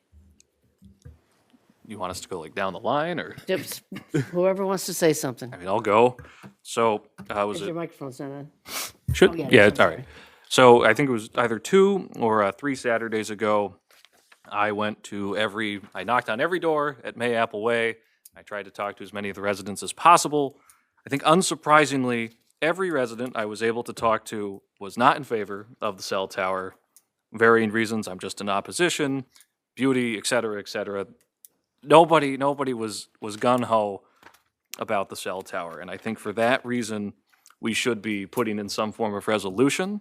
I think it's saying we are opposed to its current location, and we are happy and willing to try and find an alternative that can satisfy all parties' needs and desires.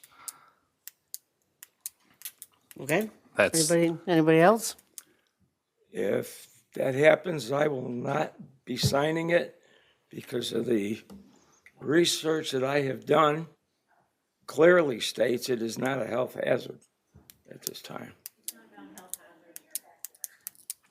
I know, I've heard your case. I looked at it. I found the opposite. And she stated the same thing when I asked her tonight. It is well below. That frequency is well below any kind of health hazard. Well, this is a different tower. You know what? I'm just wait for the public comment at the end, Telling okay? you what I found Yeah. out. Therefore, I am not signing it, I mean, as I stated. You're welcome. I don't need your help either. Any other areas in town, as stated. Barbara, did you have any remarks? I'm not at this time.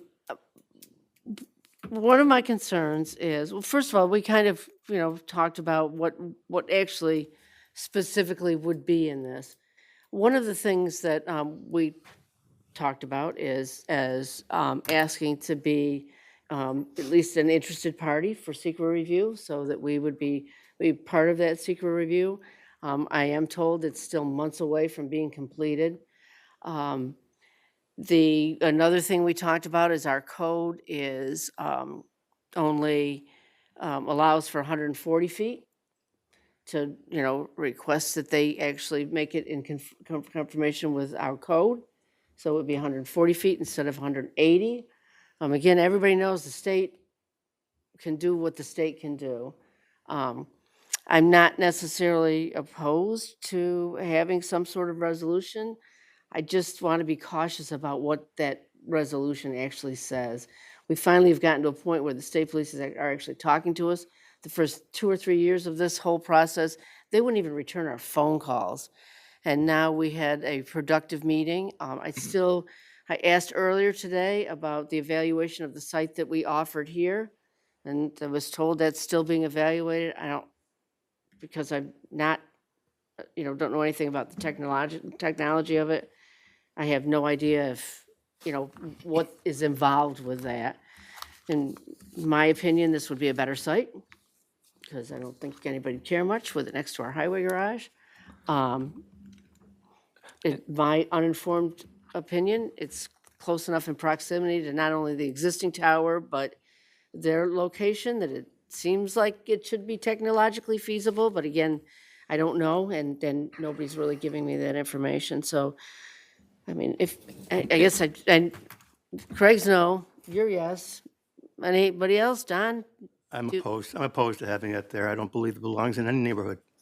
So you're in favor, I guess my question is, you're in favor of having a resolution? Yes. That, now, like I say, I think we have to go on record as stating a position, and position is, that should not be put in that neighborhood. okay, well, we'll work with the town attorney to put together a proposed resolution, and well, you won't be here next week either, so, but you were gonna be no anyway, so. I'm gonna know anyway, Yeah. so. And we'll see if we can come up with something that fits what the board wants. What's what? that?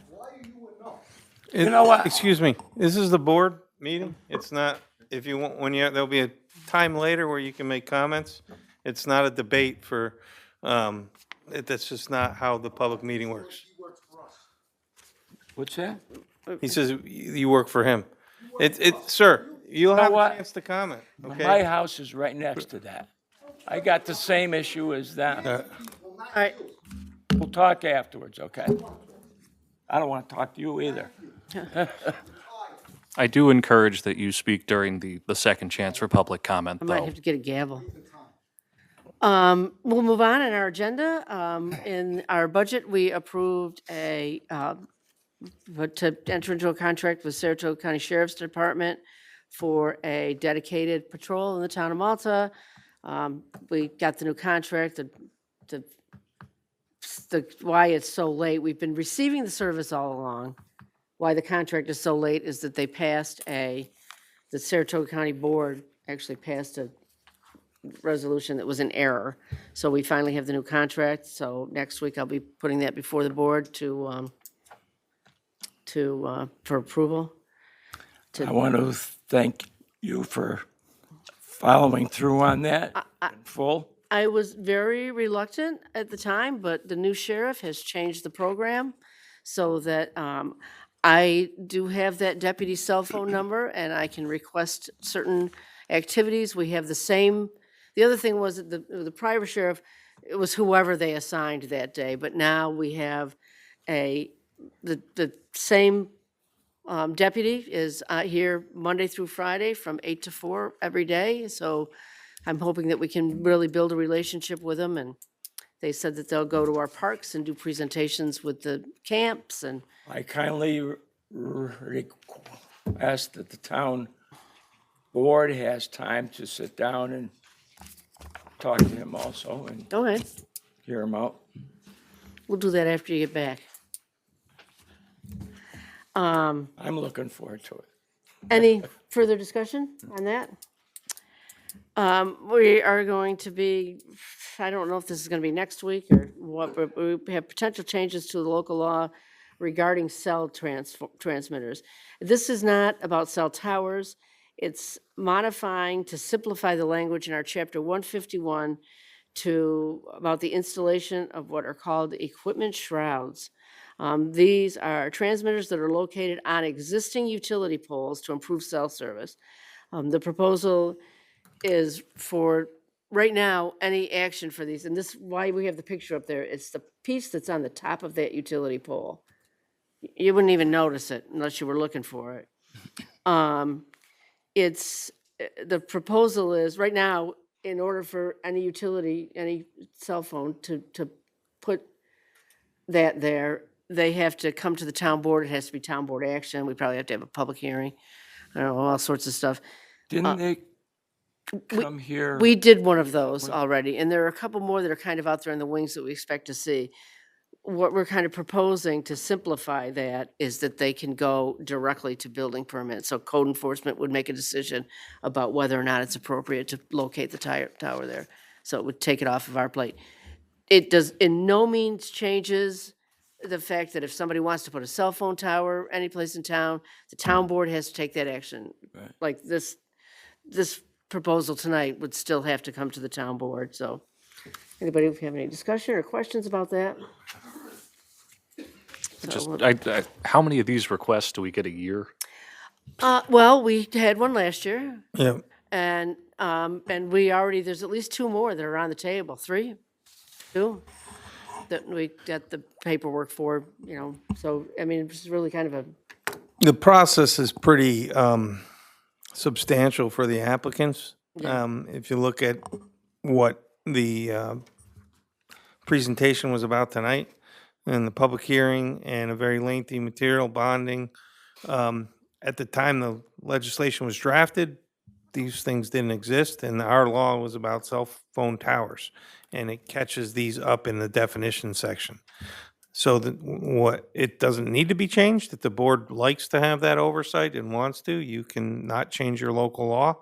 The things to consider would be you want to define what you're replacing it with. So you would most likely want to say, those attachments to existing telephone poles within the right-of-ways versus new towers, or we're not talking about towers, we're just talking about putting those on your poles. So it's a very minor change to our current ordinance, if the board supports it. Thank you. I mean, I think it makes sense. I mean, we went through that whole process last year with one, and I think it may have already been installed before we even started it, but they finally went through it. But it's expensive for the applicant, and more of these will improve cell service without really being intrusive on neighbors. Anything else on that? Next is, we, as you know, we're in the process of trying to develop our park. Question out there? Well, look, can- They're extenders. Yeah, yeah. We have a proposal, as you know, we had some work done at our newest park, Observation Point, on the shoreline, and we had to get a DEC permit. That permit is still open. We got a proposal from Swazo Doty and Associates to evaluate the existing seawall. If you've been down there, there's our sort of shore, and then there's a seawall. And it's hard for us to determine, it kind of goes onto the neighbor's property also. It's kind of hard for us to determine whether or not, A, it's safe, or, so we want Swazo Doty to go down and look at it and evaluate whether it can stay, whether it should be taken down, whether, taking it down will interfere with the neighbor's property. Just because looking at it, we just can't tell, so. So he's gonna advise us on the DEC requirements He's gonna do also? some more work as required with the DEC. The work for the original, that we originally got the permit for, has been completed. That was the drainage thing, but while they were down there, we thought that there was some other work that probably needs to be done. So this proposal is for, it was like $4,500 Yeah, or something. 4,500 trying Yeah. to back that. So is there what's the reasoning for that to be removed? Well, we don't know. We don't know if it's safe. We may not remove it. I mean, maybe they'll say it's Pretty perfect. substantial. Maybe they'll say it's perfectly safe and you should leave it there and use it. But because we don't know and we can't evaluate it, we thought it was important to have an engineering company look at it and decide whether or not it was feasible. My only question is, if we were to move forward with this, which it seems like a reasonable thing to do, where would the $4,500 be coming out of? Comptroller is not here to tell us, but, there's engineering, we have money set aside for Okay. various engineering things. The rainy day Could be fund? park, don't say that, the comptroller will All right, have a I fit. retract that. But yeah, we have monies appropriated for various engineering things, it may be parks, it might be a parks engineering. That's why I don't know specifically what fund it will come out of. Fair enough, but I agree. I think it's at least a good Yeah. idea to do an assessment of what we have. Anything else on that? One question now, this is a budgetary item, obviously, if it has to be replaced.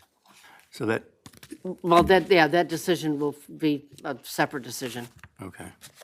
and, and we'll figure out how to pay for that if we need to. And it may not be done immediately anyway. Part of it is to evaluate it for the possible redevelopment of something someday down there. Next, I have we'll be acting on the length of service awards for our volunteer companies.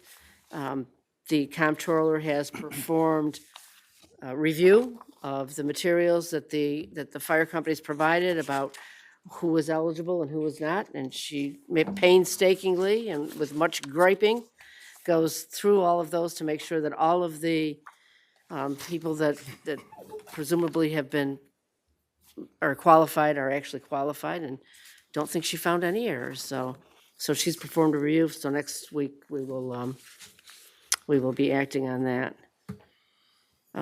Any questions with that? Yeah, that committee is meeting in about 2 weeks, right? Yeah, did we schedule a meeting for the? think so. Okay. Yeah. But that's because the fire companies are requesting that we evaluate the program and possibly make changes.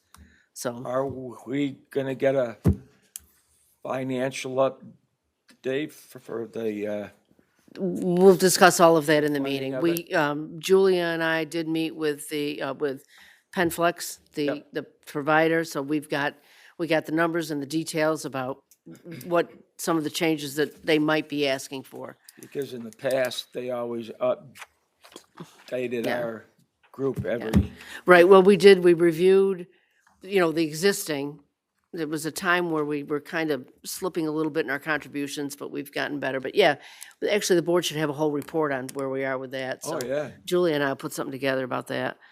But we also with them discussed what They should possible be changes putting might that look like. report together. So, well, they did. Funding of They, it. they did. So we just neglected to told you share it. about it? Right. So I'm sorry about that, but we'll get that out to you. Very easy done in the past. Yeah. So we'll have that, but this is just to approve the current The merit. pay it to the, to the qualified members. As part of our updating of our water ordinance, we are recommending some fee changes. So you have those before you. They're relatively minor. They're just some things that were kind of not really defined properly. It's just, there's nothing earth-shattering. So we added a temporary service cost.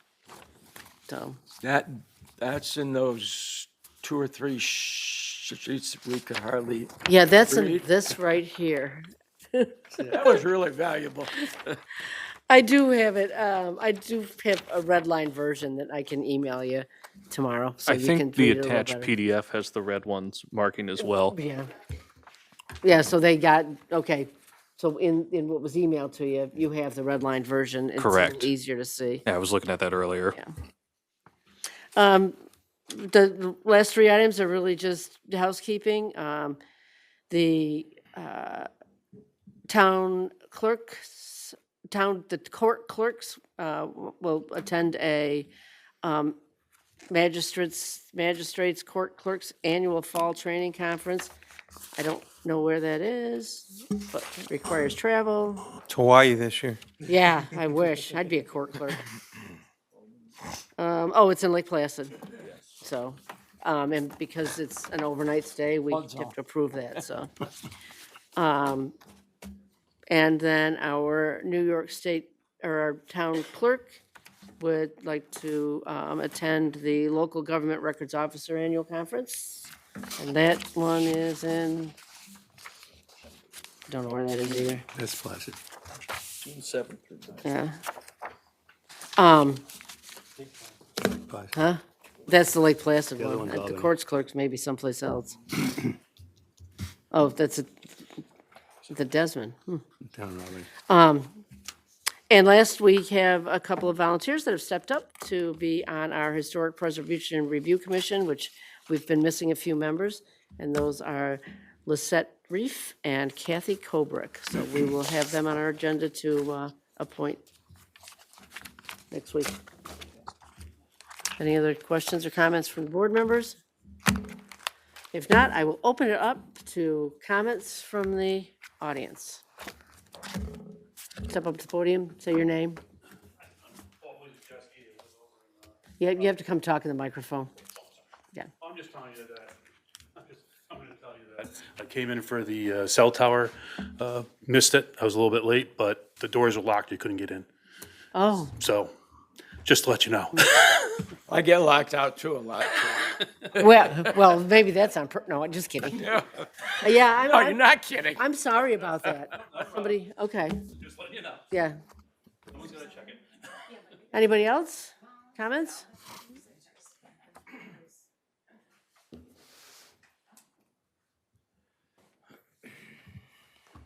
Michael Ryan, Cranmer Road. I just wanted to speak to the chicken ordinance situation. So a couple things. One, within the draft that you initially have right now, you still have, I believe, no roosters. Yeah. And it also calls for predator protection. Natural predator protection for the chickens are the roosters. It's how nature works. It's how it's always worked. And it will never stop working effectively that way.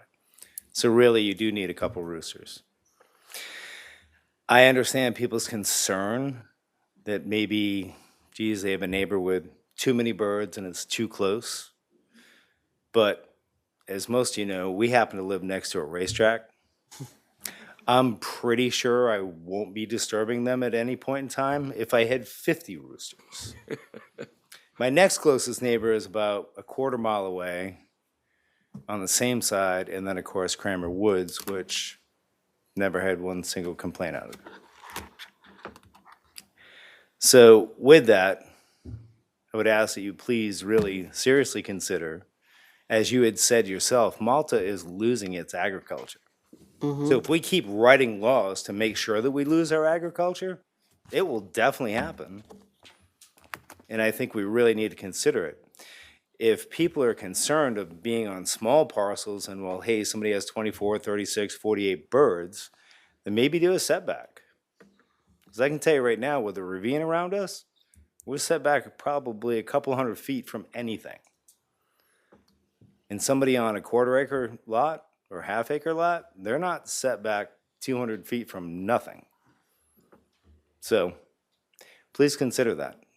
I appreciate that you've thought about it and that you've tried to step it up to 12, but to be honest, again, agriculture-wise, it's just really not doing the right thing. It should be a lot more birds, and it should be a setback, and of course, roosters are the best protection, hands down.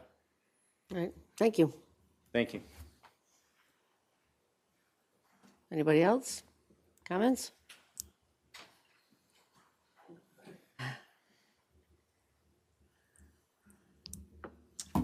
My name is Susan Nuttall.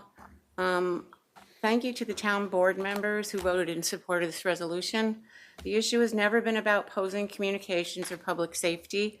We all support reliable emergency communications. It has always been about responsible siting, making sure the right infrastructure is placed in the right location with full consideration of neighborhood impacts and reasonable alternatives. Thank you again for your vote. The Honorable Elwood Sloat.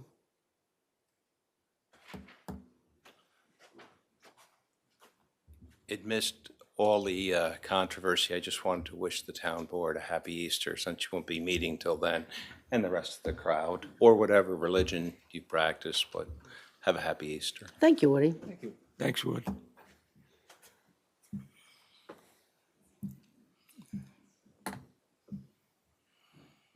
My name's Linda Valente. I'm at 24 Mayapple Way, and I just have, I do appreciate the board members that are sympathetic to our issues on Mayapple Way, and I encourage others to come by and have the conversation with us.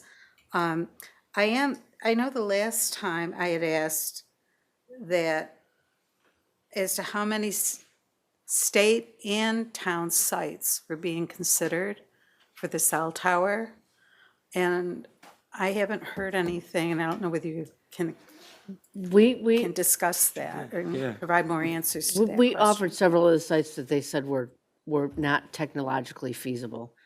And like I say, so far, this one, there was one in Round Lake, there was one in the tech park. I feel like there was a third one by the bypass. But, you know, they said that they were, the proximity of them to the other towers that they have to play off of were not So reasonable. you have some written communication on that and as to the details of that so that we could have access to that information? It will be all part of the secret review. I don't have it yet, but all of those sites are supposed to be evaluated and discussed in the secret review. And does the town board know what state sites are being considered? Oh, no other state sites are being considered. I'm quite sure. And what reason did they give for that? I don't know that there was a reason. I mean, the preferred option for both the state and, of course, the town was for the tower to remain where it was. And we had lengthy discussions and thought it was going to stay there.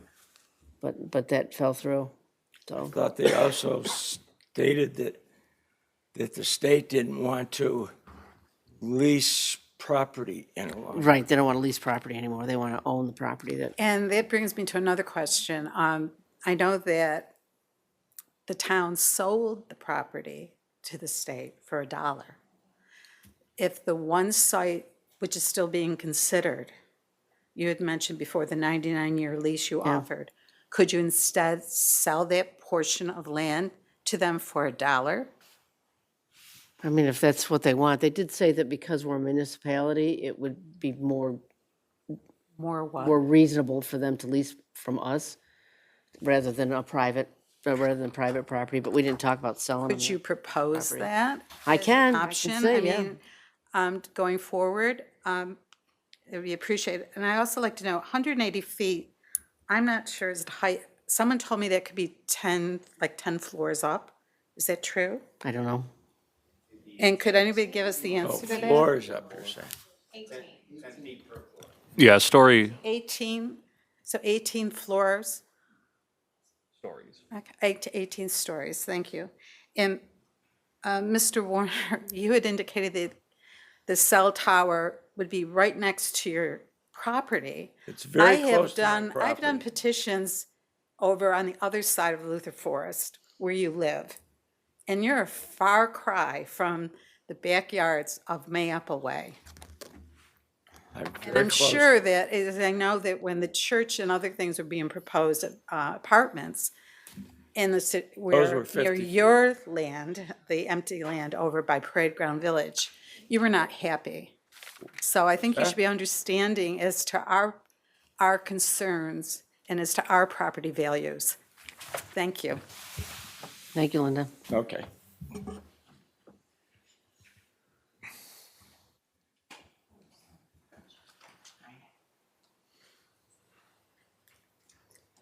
Tara Panesso, Mayapple Way. Just a quick question. So I didn't hear you, Barbara. Did you say yes to the resolution? I'm sorry?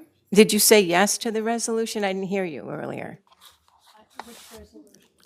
About the cell tower, sorry. We're talking on the cell tower. The town board doing a resolution to have the cell tower not at the Dunning Place.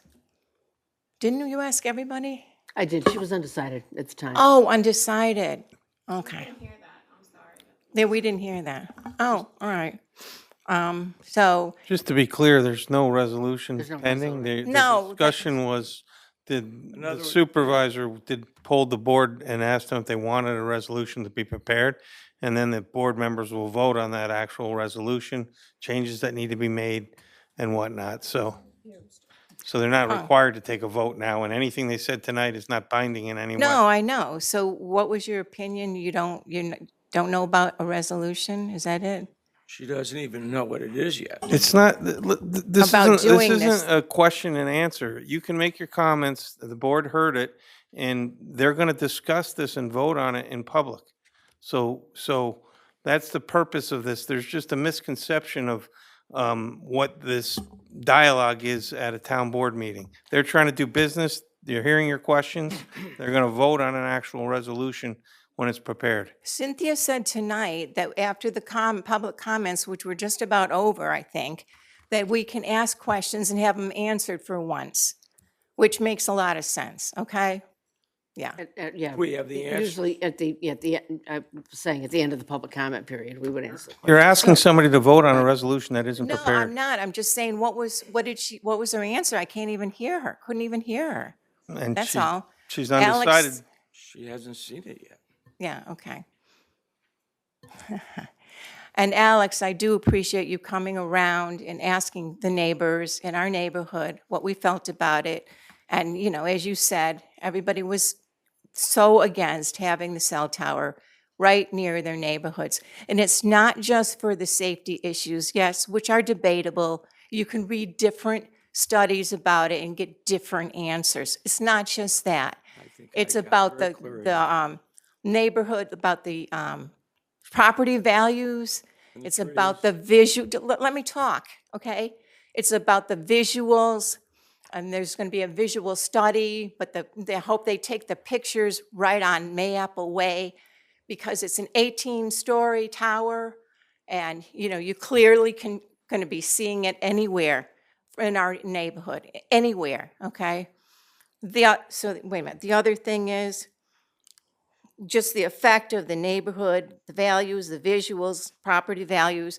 And you were very clear, too, Craig, that, you were really upset about something coming near your precious home. Very upset about your property values. No, I'm whining about it. Zoning, as long as they follow the zoning. Oh, yeah. I don't have any problem with the houses in back of me, but they weren't following the zoning. Oh, okay, yeah. They clearly were not. They were asking for 56 zoning variances that the state doesn't even allow them to do such a thing. And we had a town engineer who brought that forward to the zoning committee, asking for all those variances. Well, the next time something comes up, a big development near your home, don't come up here and I'm whine. not gonna, believe me. Anybody else have any comments? Then with that, I will entertain a motion to adjourn. I have one final comment. I did look, a story is typically between 10 and 15 feet. I'll entertain a motion to adjourn. Second. Any discussion? All in favor? Aye. Good night, everybody. Hey, thanks for coming out. I like seeing a